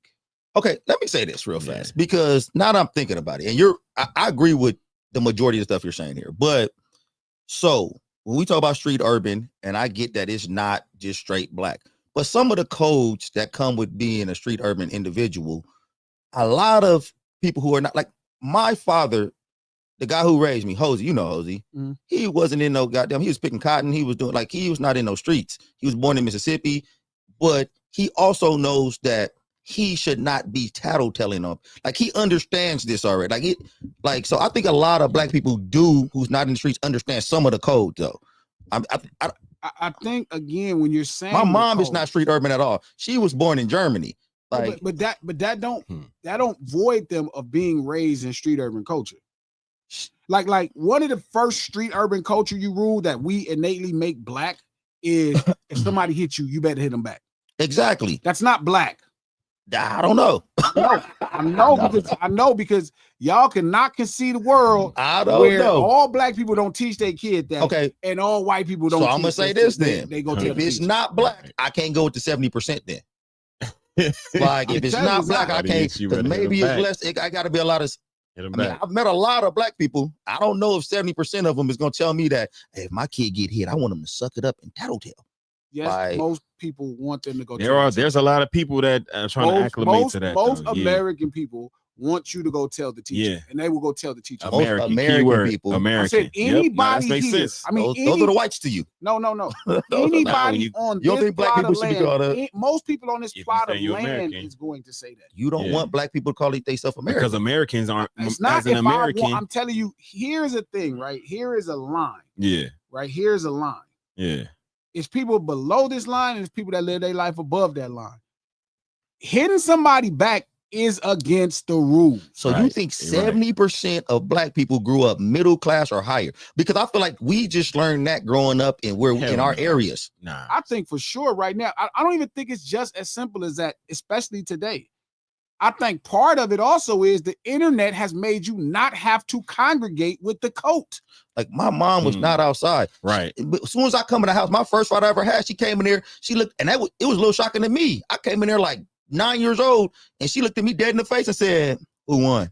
And I said, "I don't know." She said, "Let's go back. Let's go fight. Yes, go no." Let's go. Yeah, no, but you think that. But you think that's being black. I mean, you don't believe your mom is street. You got to know your grandfather. You got to know a bunch of family members. It'll surprise you. No, a lot of my family is street. So that's why your mother. Not my mother though. But that's why my mother was raised in a different area, and a lot of my family's my dad's side. My biological dad. I'm saying on your mom's that side. nigga is a somebody on your mom's side is very. They made her aware. They country. Like my mom's side is country. Even then, again, when you feel like you need to take, first off, hitting somebody back is not self-defense. Most people don't know that. Depends on when you hit them back. I'm talking about if they hit you and you hit them back, it's not self-defense. Why? How so? I'm saying that's not what defending is. So you mean it's context to it? I'm saying this is kind of the problem. Man, so many things that are we gotta know what self-defense is today now. Right. Like, what is I mean, first off, it would be defense. So do you think self-defense is justice? No, I'm telling you. Because it doesn't necessarily have to be a hit for a hit. Self-defense is to stop somebody from hitting you. To stop. Okay, that could be self-defense as well. To even stopping them from hitting. No, that is what defense is. What we're talking about is retaliation and offense. Again, I get it because we from the street. The best defense is a good offense. Yeah, that's an expression. That's a form of self-defense. That's an expression. Yeah. That's not true. Like yes, it is, but no, it's not. Not so like in a court of law. So once you hit him back, you being offensive. G gonna get a lot of niggas ass whooped out here. Defensive. Don't listen to this. I'm not trying to get. I'm telling you, break the rules. A lot of ass whoopings out here. I'm telling you, break the rules. I don't give a fuck what the teacher said. Hit that motherfucker back. Idiom. There you go. Be a bunch of niggas. So could it be that there's some things traditionally that were black that ended up crossing over into street that just so happened. I'm telling you, these are street things. Black people that came from plantations had a different upbringing. They always had access to the streets. It's 1,000 other things. Right. I'm telling you, a lot of the things that we associate with being black is not necessarily about being black. Now, there are some things, right? But again, most of the things, and I'm thinking it's 70% today, especially today. Why 70%. Would they know? 70% don't know. 70% is crazy. That's like crazy. At first, I kind of was trying to rock with it, but then when we started talking about, I mean, because if yeah, what's they call 70% of black people out here right now teaching their kids not to hit. Yeah, you hit me, don't like. I think that maybe they're trying to kind of acquiesce to what's going on in America right now, especially in California, where if you they don't tolerate any violence. Like violence. So you kind of try to talk to your children you can't spank your kids. You try to reprogram a little bit. Yeah. Like you try like I'm trying to reprogram my boy. You can't hit everybody back now, I guess. Yeah. Yeah. So you think that 70% of black people is raising their kids not to hit back. Huh. That's a large number, man. What number out of 10? You know how big that number is? 7 out of 10 people have no idea, no real understanding of street urban culture. They digest it the way white people digest it. I see people talking about the new kids, and I'm with y'all on a lot of these new kids. But again, the new kids been a new kid. 60. The new kids been a new kids for 20 years. That is fact. There is some people are online. If you're online, you don't know about the streets. First off, No Ceilings Live, the lunch hour every Monday, Wednesday, and Friday right here. It's only 1:23. 3 p.m. if you're on the East Coast time. Hopefully you feeding your stomach on this Good Friday. It's your last day of the week. Yeah, that. Hopefully it's your last day of the week, the work week, and you get the weekend off and you get to go do all that shit you get to do. Tomorrow I go to Albuquerque. I gotta do a show tomorrow. Buddy. King got a warrant. Dude's got a job, Joey. So I'm going by myself. I don't be finding out nothing. Like, I be finding out with the LT and shit like that. What's up? So I'll be in Albuquerque tomorrow, Sunday, performing for a homie birthday. Rapper month. I'm back on rapper month right now. So a rapper again. I never stopped being, but I perform in rapping. He's a writer. No, I'm a writer too. Record too. Yeah, he do. She do it all. But again, man, we here to give your mind that good soul food for thought. Go on, hit that like button, Twitter, retweet this link, Facebook, share this post. We do this stream to support the No Ceilings podcast. Had an episode with this week's issue. With this week's episode. I did it with my homeboy that was locked up, but for some reason it did not come out right. And I'm kind of glad, low key, because he was naming names, people that got him incarcerated illegally. You know what I mean? And did a bunch of shit. And I was thinking to myself, like, man, am I gonna make my boy time in jail harder?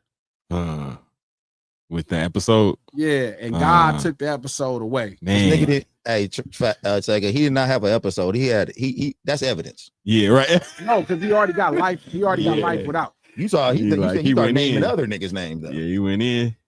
The evidence, nigga. You got to destroy that. God evidence. took that God away. saw fit. Yeah. So we got it back up, so it'll be going up any second now. Oh, it's back? Yes. You can check out the No Ceilings podcast on Apple Podcasts, iHeart Podcast, anywhere you get your podcast from. The No Ceilings podcast. Yes, sir, Ski. Executive produced by Charlamagne the God, the Black Effect Podcast Network, and iHeart. We're gonna get this thing started. The right way. Niggas asking is your homeboy from Atlanta. Let me get a couple of these. Black the Bishop, thank you for the $2. The TV show American Greed, White Scammers. Shout out to Ash 2 Crimson, thank you for the $25. Gee, I got beef with whoever picked your thumbnails. Why I gotta see Drake's face? It's bad for my health. Just put DJ Khaled instead. Nobody would notice. I don't think nobody. Shout out to P. What up, P? 4-month membership. Culture has been devalued because it gets used as a sword and shield in these conversations.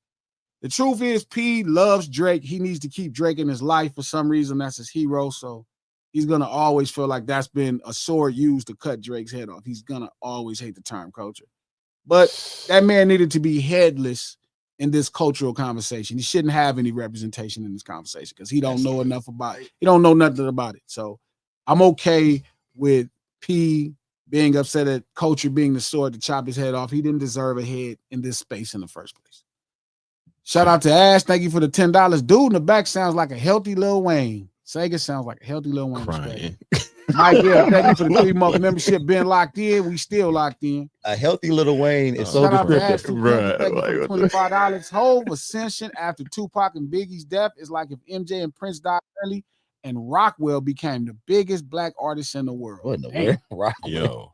Rockwell, what that? If he a one-hit wonder. Shout out to Mr. Crickets. That is funny though. That is funny. That is funny. Hove's ascension after Tupac and Biggie's death is like if MJ and Prince died early and Rockwell became the biggest black artist in the world. Damn. It's not funnier. It's not funnier than a healthy Lil Wayne though. Hey, that shit was a slow burn. That's somebody better than Rockwell in the mid-80s. That was a slow burn, bro. It was. It really was. The more and more I think about it, you do sound like a healthy Lil Wayne. Come on, coach. Don't make me bring up the rest of the picture. Let me see. I got it tucked. Biggest black. I gotta find a better. Yo. I got it tucked just in case. For days like this. Oh, Y'all can hear me? Yeah, what up, Trap? What up, Trap? What's good? Thank you, man. This nigga Sega is terrible. Who the hell's Rockwell? Who's Rockwell? Nigga holding on to ammunition back here. Okay, Michael Jackson, Prince with no. That's if Lionel Richie. Lionel Richie.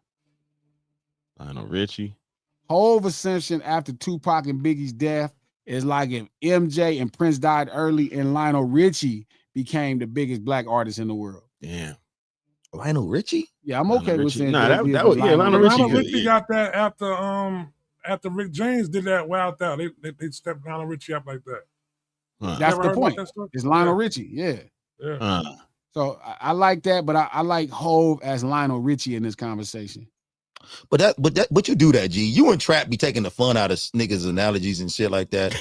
No, I'm saying I remember when niggas start doing like that. Right, they gotta be a nigga dope. Jay dope, bro. Like, okay, if you gonna argue Jay don't got the soul that Tupac got, he don't got necessarily the vivid kind of shit that Biggie got. But Jay still cold. No Jay-Z slander will be tolerated today. We're not. It's not Jay-Z slander. No, it's straight up. J Cole. He don't got the soul Tupac. Trap. All he doing is what y'all niggas. I remember we used to do Mountain Rushmores. Y'all niggas taking the fun out of that shit. Trap and G's coming out here. Hey, so who would be? Niggas just want to name they first. Like, just give me the top four. What's the top four? Just give me the Sherbert. Not give me the Sherbert. Not these niggas. So who would be? Right. So give me the Sherbert. Who led us into the new I don't want no butter pecan, nigga. It would have to be this guy. You want gelato. No, I like Hove comparison. If I'm comparing Hove and that's instinct, I'm gonna go Hove as Lionel Richie. That's a good one. Cause like you can't put Rockwell wasn't nice. Like Jay is still nice. He might not be Tupac or Biggie, but he nice. He's still nice with it. So Hove can't get Luther Vandross? Who? Can't get Luther Vandross? Still popped up. Hell no. Luther pop.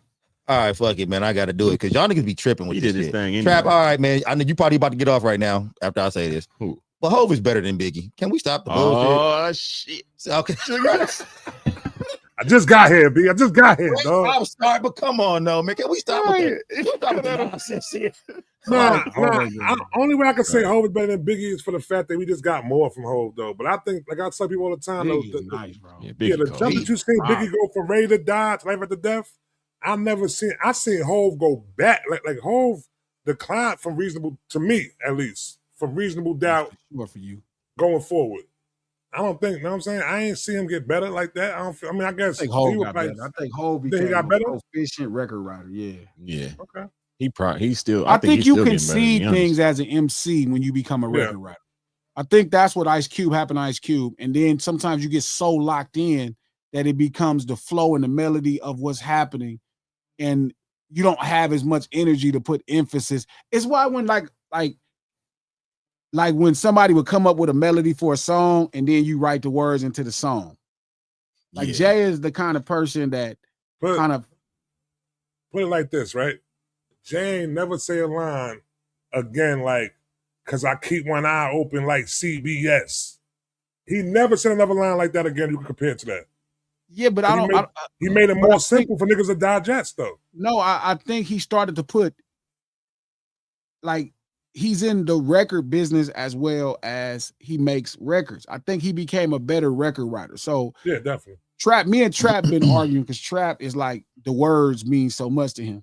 And I get it, but I'm like, it's still music. So I think as Jay developed more into flows, ideas, hooks, and all of that, then that became his brilliance as much as emceeing versus where in the first album, he was just emceeing up a storm. So, Coach, I gotta send you this dude on the radar, right? Okay. You see the dude that sound like he I bet you Sega probably seen it. He sound like he talking with like a helium machine or some shit. Like he talking like with a real up like an up pitched voice and all that shit. I send it to G, right? He goes, well, I can see what he's like. How the hell can you see something good within this, bro? This dude sounds crazy. Listen, G does was rocking to it. And you remember what's my boy? I don't want to say this autistic dude. Ooh, we talking 50 I'm talking about he's Trap. the man from the city. Yes. Of Oh, you talking about nigga, I knew that was gonna be big the first day I saw it. Hey, that was that was troll, B. That shit was troll. Not troll. That nigga period. That nigga Here come G. Here come G. I can see, man. That's actually brilliant. Now when you think Shit about was it. troll. I love Where's he at now? Where's he at now? He just ain't got another one of those. Where's the song at? Where's the song at now? It's not a great record. It's a good idea. Like I think the writing is brilliant. So why don't you get him to come do something for 110 then? Because again, it's not as simple as that, right? Right. Yeah. Like somebody writing something, right? Yeah. I'm a decent man from a city of demons. Oh my. Niggas be scheming. Niggas be shooting. Senseless violence. It be so many reasons: financial reasons, mental health reasons. To be real, Should love the city, but I love the city. The writing is fire. You think somebody else would have did that? It was catchy. It was being that it was him. Every time it came out, I would watch that shit and sing along, bro. I think that's hella. I think that's hella poetic. I don't think I'm saying nothing wrong. Now we could talk about part of why it's catchy or why it's viral. People looking to laugh, or you know what I mean. People looking at him and looking at him crazy, or his flow is a little different. Right. But Coach, I'm listening to what he's saying. I thought what he's saying was dope. So you saying that's not dope? I'm a decent man. No. The word. Yo, Coach, you remember the basketball video? Yes. Trap. Hey, that when Trap sent me that basketball video, I was 100% on your side at that point. I said, because G almost tried to act like the dude wasn't autistic at one point. No, I never said he was almost kind of like, hey, I don't even know if he's autistic, but I'm saying I never said. He don't know if he's.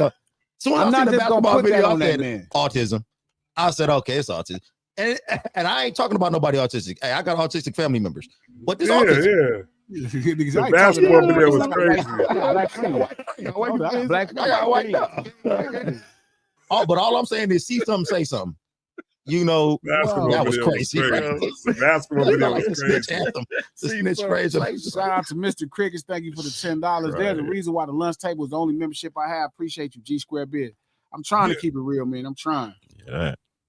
Shout out to Beloved Bone. Thank you for the 5-month membership. Most of my generation, myself included, I'm 31, have parents who are from the streets, ghettos, pass certain knowledge down. Totally agree. Yep.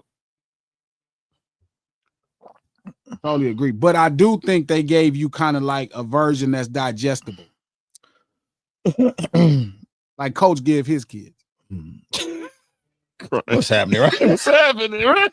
No, because like what's happening right now? What's wrong with that? He kind of straight. You don't think you talk that and them like about the streets, but a digestible version of it? So they just wouldn't be completely game goofy? You could be right. Who gonna teach that kid? Trap, you gonna teach your kids the real streets? Because I mean, man, I be having fun as a motherfucker, man. We used to be doing this. Nah. We finna put that shit on. I just don't make the streets seem super dangerous to them like that, though. Like, you know what I'm saying? Like, it's something to be scared of. Like that. I don't do that. But you know what I did do, Trap and G? I did, like, when I was younger, I used to affiliate with my friends a little bit more. My homies. And I used to have them come over the house a little bit and then, and kind of be around my kids a lot more, though. Yeah. Like, I have them just so they can see it. So they can understand. Like a petting zoo at his house. Yeah.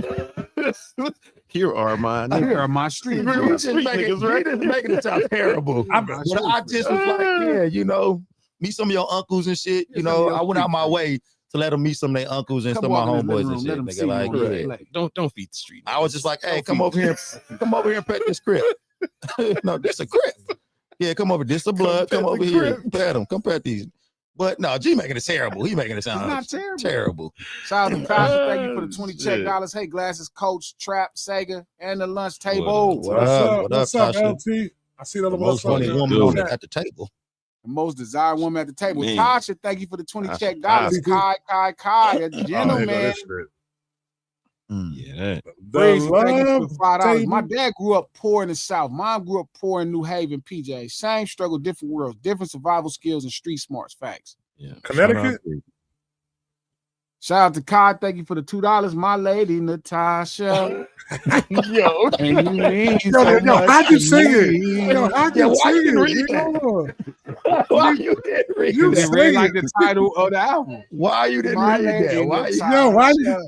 How did he sing it, B? It read like that. Trap, G Yeah, want to be listen, an we- R&B artist so bad. I know. We My gotta I know. get him an R&B Natasha. album. Before he And retired, you G got to do an mean R&B so album. much to me. Got to. He got to, dude. I'm holding your hands. Yo, keeping all I you know is we warm. better get invites to the wedding, though. That's what I'm saying right there. It's I'm with filled Trap. You gotta MC the wedding. ecstasy. We better get some invites to the wedding. And I know At least the reception. G gonna sing. Trap gonna be on the ones and twos. Give me a That's little it. 5 minute. Give me a little 5 minute. my lady Natasha. No, you're gonna be bringing them in. You're gonna be the one. Yeah, give me a little 5 minutes. Shout out to Okay. Kai. Thank you for the $5, Natasha. You had me Oh. tripping when you text me. I thought they was really talking shit about us, laughing out loud. Nah, we ain't talking about y'all love. Shout out to Kai. Thank you for the $2. The Yo. song K-Way gave to us, Take Over the World. It's a Take Over the World. I gotta check that out. Shout out to P. P, what up? Thank you for the $5. Segregation if your family go back at least that far, commonality. Segregation. Shout out to Tasha. Thank you for the 50 check dollars. Glasses, have you heard our South African national anthem? We sing it in 5 different languages. English, Afrikaan, and 5 black culture. Like, Jesus Christ. That just sounds crazy. I gotta check that out. Lil Bitty, thank you for the membership. Much love. Breezy, thank you for the $2. Code of Hamarubai. How you pronounce that? Might be some shit right there. Breezy. Get into that. Check that code out. I like code. K-Way, thank you for the $2. Oh, Kai, thank you for the $2. Hey, K-Way gave me and Natasha the song Luther. Oh, he dedicated y'all the song. Oh, Hey, nice. okay. I'm giving you my lady. What is this the love I had the love table. Love table. the going cute on. It's the love table. Come to the Wolfpack's picnic on the 25th in the IE, California, and tell Coach we can use him. Go swallow that drink through the mic. What? What just happened right now? What happened? It's a lot going on. Hey, was there a comma between he said the None. swallow the mic shit between my name? None. There was a Breezy, comma. thank you for the $2. It's turning into the lunch XXXX table. Hey, Real hey, Breezy, hey, Breezy, you trying to get at the table? Oh shit. Breezy, Nah, not with me. I'm I'm not see standing. something Oh like this. shit. I'm just trying to say, Breezy need to Yo. throw. Shout out Breezy. Like my bed, Breezy. Hey, we gotta have like a shoot your shot Friday. Word. No shot. Shoot. Shoot your shot Friday. A love table Friday, like a little 10-minute Word. where people could Breezy send a picture with her hair Shout out down. to all the moderators, Miss Hummus, Yay. my dog, What up, Miss Hummus? Fatima, Fatima. Squish, Hey. Matt, Yeah, everybody who make this thing work. We got to make Breezy. I got to do that shit. All the Yeah, Breezy that- trying to be a Breezy gonna moderate. big Breezy. So yeah, yeah. no, I don't think. I think it's important because I think that's where we having a problem. I think so many things we keep trying to make innately black, which keeps people ignorant and Yep. having people not understanding what's needed Yep. for a false sense of togetherness when we're not together because we don't understand it. What do you think comes from it though? Okay, so we help erase the ignorance. What do you think comes from it now? What grows from that? I mean, I think what can happen is we could actually help people. Like if black people realize that they don't understand what exactly is happening, then they can be taught. to make a difference. But if we keep labeling it black culture, then these people gonna feel entitled to what's happening and understanding what it is. They're gonna be entitled to think they know, and they don't. Right. Like I'm telling you, they like, you know, they like we're the same, and it's like, no, we're not the same. We're not the same. Right. Shout out to Kai. Back up, y'all. Natasha is mine. Hey. Oh yeah, hey, bro. Girl, Hands up. You got it. Hands up. Hey. Hands up. I'm not playing. And it means so Take your much claim. to me. That boy said, Natasha, my ball. That's my girl. That's my ball right there. Yeah, that's my ball, right? Yours. She used to be my girl. Yeah. That boy said, Natasha is my fine shit. Where my fine shit at? Shout out, right. Shout out, Kai. So no, and I think that's what's wrong. So if we making it black culture, then people feel like they should know. A black person gonna be like, I know. Right. Like Shicey Mob said, gang culture is a part of black culture, small part, just like every ethnic group. Then gang culture is not a part of black culture. Well, you get what I'm saying? That's kind of the thing. Shicey, like, small part, just like that means it wouldn't be a part of black culture. That means gang culture is a part of street culture. Street culture, yeah. A street life. Yeah. The problem is, yes, there are everything that black people do is not a part of cult. But that's what I'm saying. Like people sometimes like our tribal roots cross over into, you know, current, you know, scenarios and experiences like gangs. So when we bring that, it kind of like but humans group together. Right, we do. That's what I'm saying. So like gang culture isn't necessarily us, but we do have humans do group together, but it's still a tribe. No. So and that becomes the problem. This is why the stereotypes actually fuck it up. Because every tribe don't do the same thing though. Because they make it like it's just us. But every group of people don't do the same thing. Yes, who don't? They don't do the same thing. If it's gang shit, it's gang shit. Look at the white people, what they did when they grouped together. Do gang shit. They gang bang the whole world. They drive. No, I'm talking about. That's the whole thing. So when it's right, they got gangs out here. They got Chinese gangs out here, B. No, right. That's what I'm saying. From where Sega from. Right. Right. They got Cambodian gangs in Long Beach. Get busy. Yeah. Right. Scary. Right. Yeah, scary. But what I'm saying, get busy on Cambodian people. I'm talking about traditional, like tribal customs and culture. That's what I'm saying. Like it crosses over from our melanated experience into that. Together.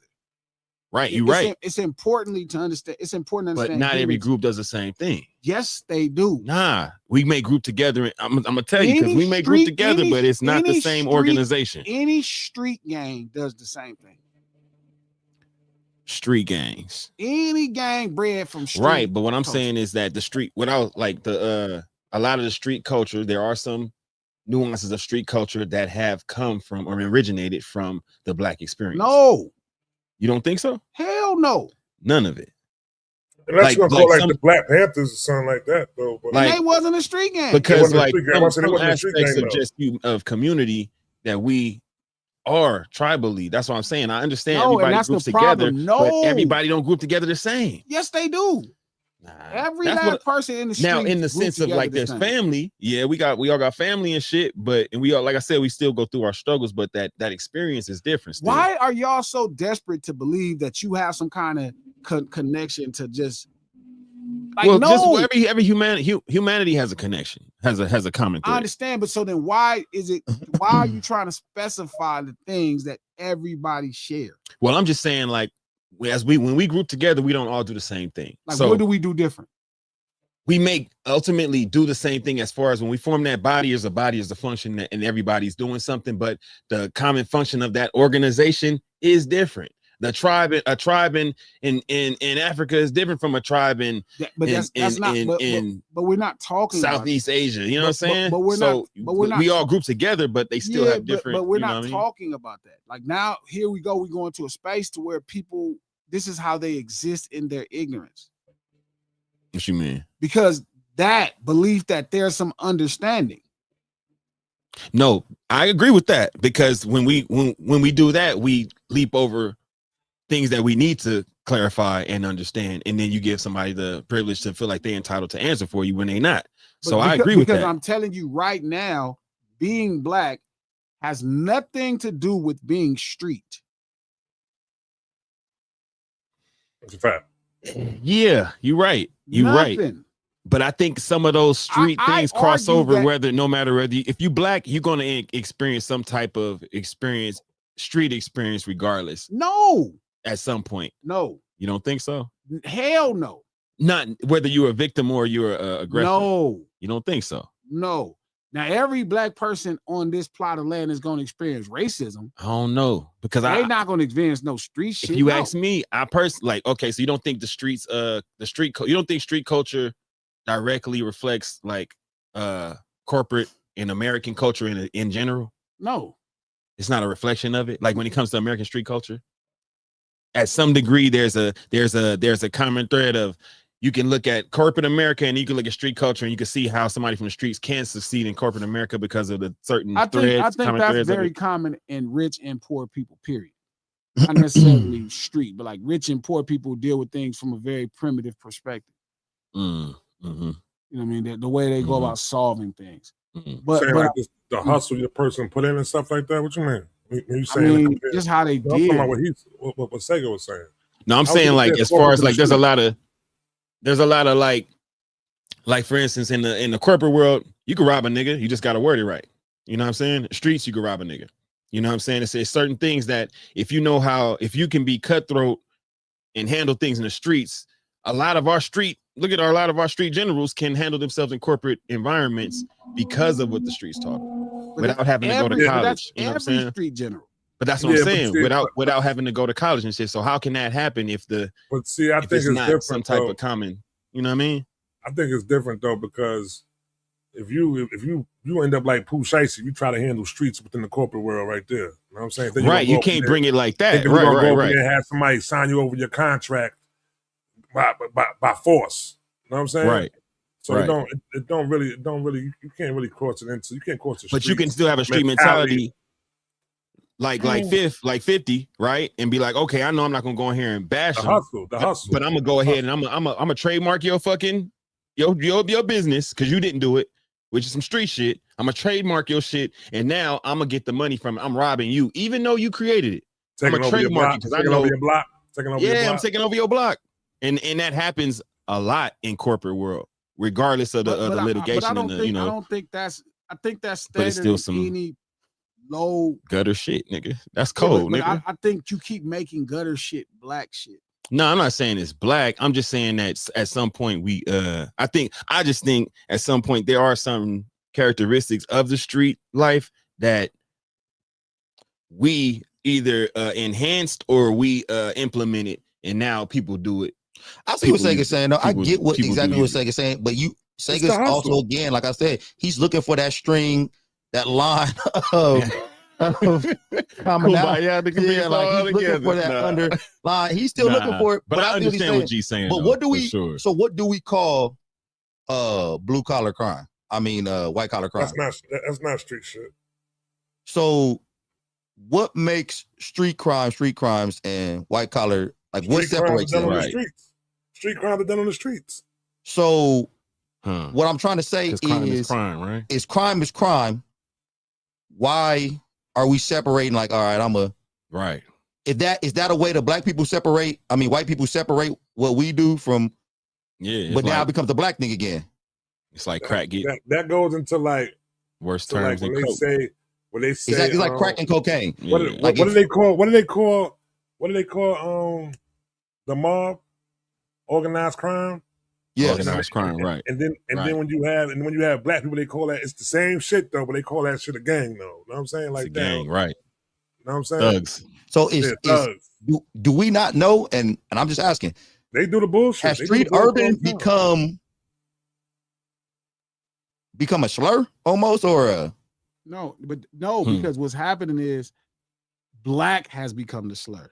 Right, black for sure is the slur. No doubt about it. Right. Black people black culture is being referred to as street urban culture is being referred to as black culture, and it allows white people to climb from accountability in the conversation. Mm-hmm. That's true. That's a fact. That's the point.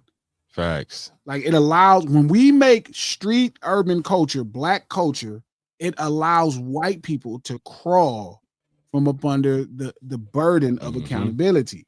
I'm not doing that. I'm doing something totally different. And hey, when did it come? When did it come to the point? I know when like the term ghetto came from Jewish people within a certain community though. When did it come? When did it come over to be as if, you know what I'm saying? As if it was something that was put onto us like that though. Black people moved in the ghetto. So is street urban culture, like how G was talking about culture, and I'm seeing the title woke. Has street urban become woke? No. I was worried about the term culture being like woke. No, but I'm asking, has street urban become like culture or woke? Black Americans largely moved into urban ghettos in two major ways between 1910 and 1970. During the Great Migration, fleeing the violence and poverty of the Jim Crow South, millions relocated to the northern and western industrial cities. The first wave, 1910 and 1930, the first wave of the Great Migration brought Southern black workers to cities like Chicago and New York. Whites responded by erecting residential boundaries through targeted zoning, violence, and restrictive covenants. Black residents were confined to defined districts, often the oldest and most dilapidated housing stocks. The second wave in redlining, 1940 to 1970. Following World War II, this segregation became institutionalized. The federal government and the private banks engaged in redlining, which drew red lines on maps around black neighborhoods, denying them mortgages and insurance. This effectively trapped black families in the inner city while white families were subsidized to move to newly built suburbs. So what is this the definition of again? Say it again. This is when black people moved to the ghetto. All right, to the ghetto. So let me ask y'all a question. They moved out the ghetto and we moved us into the ghetto. Do we think that urban strategically have become a way of saying black at this point? But that happened a while ago. Okay, so when we say street urban culture, doesn't it turn into black culture at that point? No. When you say that, though, maybe it should be more street culture than street urban culture. Because when you put the urban in there, you don't think it turns it black now? No. It indirectly in somebody's brain it does though. That makes it that. But there are more than black people that live in urban communities. Like again, Jewish people lived in urban communities. Yeah. Irish people lived in urban communities. Italian people lived in urban communities. Mexican people live in urban communities at a huge overpopulated rate. These are the same crimes that they were committing. These are the same crimes that they're committing now. Their group of people in East LA, they have the same exact problem as people in Watts or as people in Queens. The same exact problems. These are facts, yeah. Same exact crimes. Yep. So why is it that becomes black? You would never think a Jewish person had a ghetto. You would never think Italian people were in the streets or like Irish people were in the streets. That's how much is celebrated. Right. Just like I remember back in the day, I was in living on the west side of Long Beach. The Longos had gotten to it. Some shit went down, and somebody ended up dying. But it was just Longo. It was internal shit, and nobody came. It wasn't like Mexican on Mexican crime. None of that shit. It didn't get blown out of proportion, and it was just like that's what it happened. No, it was just like normal. But it's like nobody escalated it to where how they do with us. Nobody made it into. It wasn't politicized. It wasn't politicized at all. It wasn't, they didn't take it and pervert the narrative, it was just like, oh, something happened and this happened on this block today. But when it's us, it's like, it's really like we get somehow the labels get attached to us. Somehow, whatever crime it is, we get it's not just the crime, it's this is what your characteristic is. And if you see a nigga that look like him, he doing that too. But that's what I'm saying.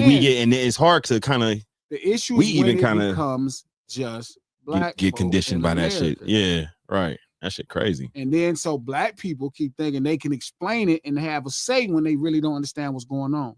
Right. See, white people will act like they don't know what's going on. Now, I give them credit. They be like, man, I don't know what's wrong with them. They're just crazy. What was wrong with you when your people was doing it? What's wrong with your people when they doing it? You gonna give us a whole explanation. When motherfucking Gotti got Paulie knocked off, they had a whole explanation. They made it poetic. Man, You got that man knocked off, drive-by shooting at a steakhouse in New York City. That's still there, Sparks.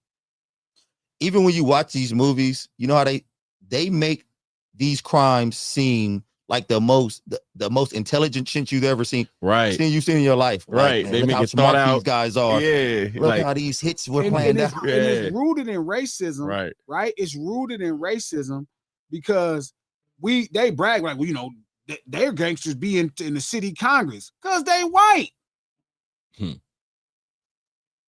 Look at the names they give you. They ever had them shooting like that? Huh? They ever had them shooting? All right, nigga, turn this gun like this sideways. That's the nigga you know you about to be able to get away from. Like, I'm about to be able to flee. I'm about to run in the zigzag and shooting all roll zigzag. I'm about to get to my car. I'm about to be able to make it. I'd have made it. I never seen them have a Iron Man that. shoot like that in the movie. You said what? They be aiming down in the movies, B. This man. Oh yeah, they be having it be like this, and then the gun be hanging up. like this. If it's a fully, nigga, ain't down. If it's a fully, nigga, ain't down. Let the gun work. Man, super clean, but I done dirt. So it's like trying to explain that shit to people is just odd, and somehow like and a big part of it is white people have done such a good job. They going, oh yeah, they cleaning. I think they doing the refurbishing the shit. White people have done such a great job of making black people the face of crime in America. Yeah, they have. That is very true. A great job. And now we're saying kudos, black culture is scamming or boosting. Like, why the fuck would scamming and boosting be black culture? Man. Like that. Why is that black culture? Nothing about that shit is black culture. Man. Nothing about it is cultured or even black. If we were the face of scamming, if they made us the face of scamming because we were the first to be scammed, I would be like, I'd be like, all right, you got it. Right. We was the first. All right, you got it, bro. You got it. Told me it was food on the boat, nigga. Yeah. If we were the first to be scammed, but we got to be in the picture like this and shit. Like, right? Yeah. Come on. Fuck? Why y'all doing it? Niggas scammed. Niggas boosted. We probably the first humans ever to get boosted. Nigga. First scam. We probably the first nigga for real. We were the first boost. The first Black boost. History Month. Nigga. First scam. Hold on. First scam. That's right. First scam. First scam. John Amos. John first Amos. Black man to be scammed. First black man to be scammed. I gave a nigga some cookies and said, "Shut up." He was asked if he had a BOA. Oh, man told him he could turn 100 into 1,000. He went for it. If you really think about what jewelry is, jewelry. Yo. You really think about what it was? That's jeweler. Yeah, right. Jewelry. Yo. Yeah. It's a lot of take your etymology out here. All we get is like black cats and shit like that right there. Man. Exactly, Trav. We get black cats. But black cats, you know what? Black cats back in the days, in the Egyptian days, that shit was good luck. Yeah, it was a sign of, it was actually a blessing. They were like gods. Yeah. Black cats, not in black birds. They started that shit off early. Remember we used to watch movies? Thank you for the $5. I meant we could hear him. She said we could hear you. All black. That bad guy got on all black. Shout out to Kai. Thank you for the $2. Back up. Y'all, Natasha is mine. We heard you the first time. Girl is mine. Hey, Trav. Girl is mine. I'm about to start. Mine. You don't want yours? I'm about to start calling Natasha Sunshine. Exactly. Sunshine. Sunshine. Back in. Hey, put your mom on the phone. You said, I ain't coming back. Hey, babe, put your mom on the phone. Put your mom on the phone. Yeah, put your mom on. Hey, put your mom on the phone. I ain't never coming home. I'm scared of Natasha. I don't even want nothing that good. The girl is Sunshine. Mine. Ladies. The doggone girl is mine. Hey. What's going on, Black? Man, what up, DA, man? Listen, man, I need you to go and make that R&B album, bro. I'm telling you, Black. Now what's the Diddy and Usher song? 100 like Nip did, bro, but you gotta name that shit Guns and Butter. Hey, Kai talking in all R&B quotes. The girl is mine. mine. Oh shit. That's all I want, G. My man. What? The girl is mine. Trap, you know it's good when it's good 2,000 miles away. Shout out Word. to Bob Ragland. Word. Boy, the Taja put that pussy on that man. That nigga fuck around and just change his whole life.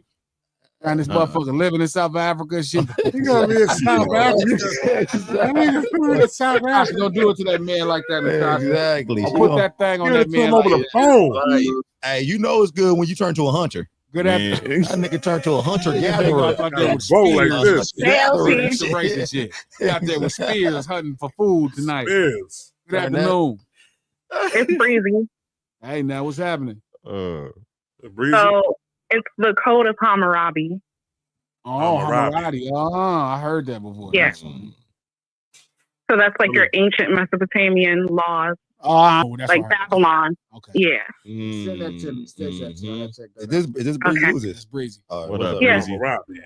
Hello. What up, Breezy? Okay. All right. I'm okay. hanging up now. Okay. All right. Latest. The girl is mine. Mine. The girl is The mine. doggone girl is mine. The girl is mine. The doggone girl is mine. 40-something to really appreciate that song. Mine. Oh, yeah. I hated that song I hate it as still. a kid. I hated that song in my teens. I hated that song in my Crazy. 20s. I used to skip it on Thriller every time in my 30s. And I was Doggone girl is mine. about a year or two ago. And it came on. I was like, man, this song all right here. Bumping. No, it's- You're like, why I skip this? that song is I was like, terrible, skip guys. it. Can we They just- wrote it together, right? They wrote that song together, right?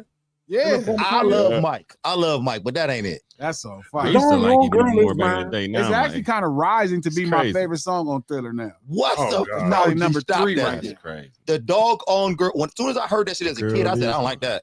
I can't The see. doggone girl is mine. I don't like The that shit. doggone girl is mine. And then these niggas out here, she's mine. She's mine. No, Yo, the mine. illest shit, Like, the nah. illest shit about Y'all that clowns, song don't stop is that shit. the illest shit about that song is during that video. It was even a video of the recording. That's when he told Michael about the selling of the Beatles catalog, Yeah, and the nigga left it and went and bought the catalog. B. I get a cold dirtbag for that. Man, Mike is fine. He that's told him cold. about it when the Right video now, Trap. Yo, Hey, Yeah, that nigga Mike came in there and said, it's mine. mine. He said, Mine. Right now, The right goddamn Human pub is nature. mine. right now, Human Nature is number one as far as my favorite Thriller song. Human nature. Come, nigga, going backwards. No, I'm saying Nature. this is how far we've been. I'm No, saying, but you When I was a little kid, my lady favorite song, song. Human Lady Nature. song is my shit on there. okay, Lady in My Life. go ahead. Go ahead. Human nature. Yeah, Go Lady ahead. in My Human Life. Nature is one. Sure. Trash. It's a classic. Coach. Lady in My Life. Actually, Baby Be Mine is number 2, and The Girl Is Mine is 3 now Shit hard. on my Thriller list today. Okay, so what was two again? Number 2 was Baby Be Mine, Okay, baby, mine's and The fine. Girl Is Mine. Now the worst song, the worst song on here for a long time, the worst song was Girl Is Mine. Now it's been rising. Want to Be Starting Something Now is the worst song. What? Wanna be? What? Man. That's not hard. You Now, crazy? Wanna Be Starting Something like number Are 10. you now. crazy? Oh, see, like the goddamn girl, Right. the girl is mine. Is the, Doggone Girl Is Mine. that is Wanna like be a simp starting anthem to me. something, the girl Yeah, I is can't starting think that I don't right think now. I really care about the words. I can't but think Like a I simp just like anthem. I can't feel They it said right too now. high to get over. Yeah, You know? too low to get under. What? When I was younger, I was like, oh, this is it. Trap. I'm just saying, man, you got to realize how much I've been listening to Thriller. Yeah. I've had Thriller at this point for 40 years, and my list changes over time. Like when I was a I can see kid, that. obviously, Thriller was number 1. Billie Jean, right. Beat It, feel me? All of them, all them songs was 1, 2, and 3, and obviously, The Girl Is Mine was like the 9th best song. I did not fuck with that. Yo, I was But watching at the West. time, my mature, it's like my favorite profile. My palate grows. Then I could appreciate more pop things. So slowly, like Marvin Gaye, like the Marvin Gaye song I like, that took a long time. This nigga said the girl is mine, turned to butter pecan. Man, but Girl Is That's Mine, right. man. It is so just Trap. smooth. Hey, when I seen that video the first time, Doggone Girl Is I wanted to give Mine. both them niggas wedgies.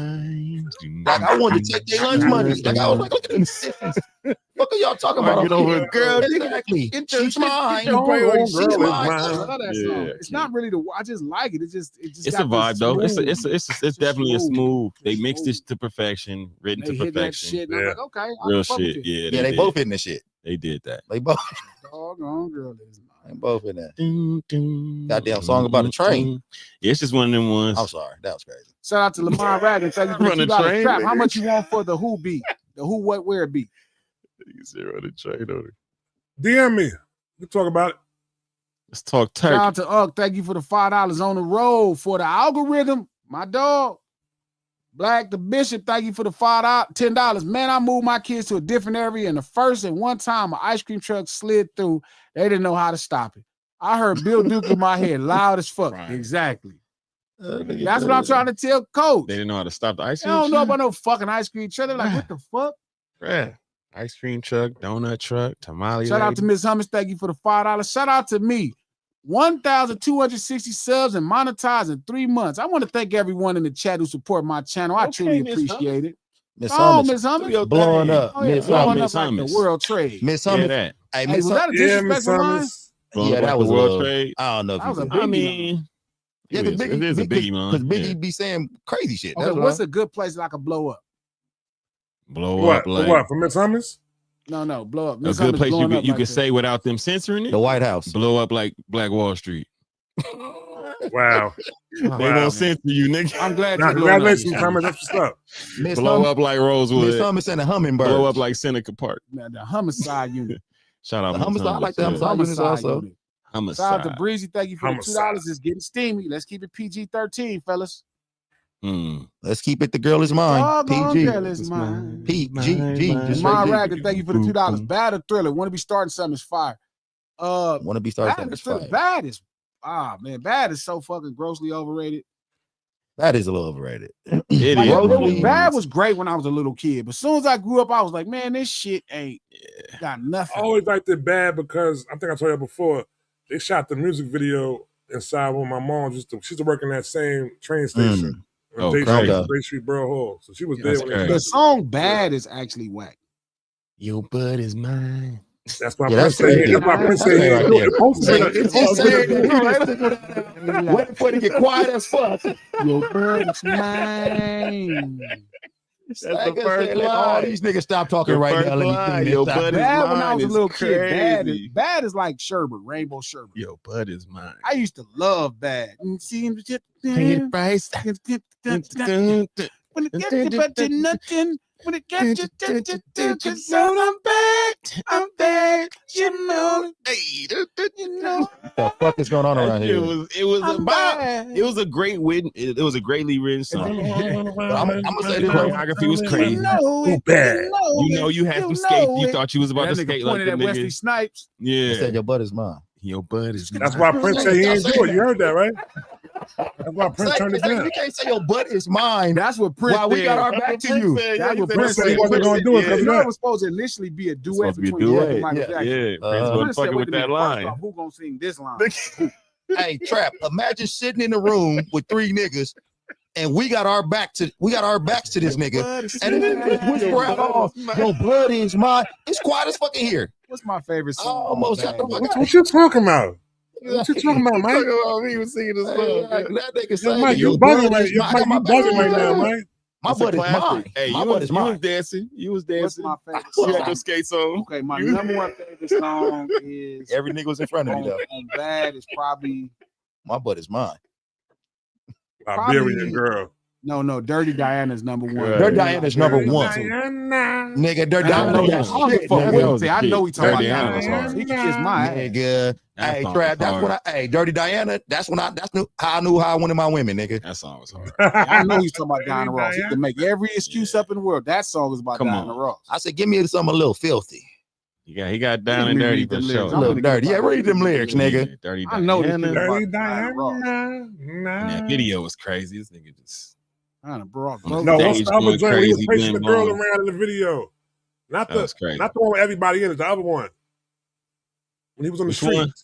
He was on the street. Uh, the way you make me Never feel. make me Oh, stay. The way you make me feel is my shit, too. The way you That's make when me he was feel. that's when he was with the Crips too. I think those all Mhm. them. When Yeah, you make that me song was hard. feel Yeah, I didn't like this album that much, and I don't like it as much as an adult. I think my favorite of all time is probably Rock With You. Rock With You's fire. Rock With You is the shit. That's perfect. That song is perfect. Yeah, Rock With You is the shit. I know he's talking about Diana Ross. You never make me stay, so take your weight off of me. I know your every move, so won't you just let me be? I've been here time before, but I was too blind to see that you seduce every man. This time you won't seduce me. I'll talk to her, Mike. Talk to her, yeah. Talk to her, Mike. She's saying that's okay. Hey, baby, do what you please. I have the stuff that you want. I am the thing that you need. Talk to her. She looked me deep in the eyes. She's touching me. So to start, she says that there's no turning back. She trapped me in her heart. Dirty Diana. Damn, Jenny low-key yelled when he sang it. He was yelling. She likes the boys in the band. She knows when they come to town. Every musician's fan after the curtain comes down. She waits at backstage doors for those who have prestige, who promise fortune and fame, a life that's so carefree. She's saying, that's okay. Hey, baby, do what you want. I'll be your right loving thing. I'll be the freak you can taunt. I don't care what you say. I want to go too far. I'll be your everything. Yeah. This is talk. Hey, do y'all see the difference between that and the girl is mine? Yeah. That's why. Yeah. Hey, man, you got your girl is mine, niggas. You got your dirty Diana niggas. Dirty Diana's. Well, thank you for the $5. So we really ain't gonna discuss why Sexy Red got a generation of young girls thinking it's okay to have a brown stink rather than a pink. Shout out to Cutie, thank you for the $2. Shout out to y'all for a great show. No Sillas Live at lunch hour every Monday, Wednesday, and Friday right here at noon Pacific. 3 p.m. on the East Coast time. Feel me? Hopefully we got you through your lunch break. You enjoy your weekend. Yes, sir. Get soul food for thought. Make sure you think about it. Lunch, dinner table kind of postponed because I'll be in Albuquerque till Sunday evening. We back Monday on fire like normal. Make sure you check out the podcast whenever it go up. I owe y'all episode. Apple Music, iHeart Podcast, anywhere you get your podcast from. The No Sillas Podcast is executive produced by Charlamagne the God, the Black Effect Podcast Network, and iHeart. Our sponsor, millsbymanny.com. Millsbymanny.com. For the 2027, I want to cook, want to lose weight or gain weight, hit up Meals by Manny. Yeah, let Manny get your meals right. Hood Fire Seasoning, millsbymanny.com. And of course, this weekend he got them soul bowls on deck. And get your soul bowls. Going up to see y'all Monday, man. Y'all already know what time it is. I'm in Hove.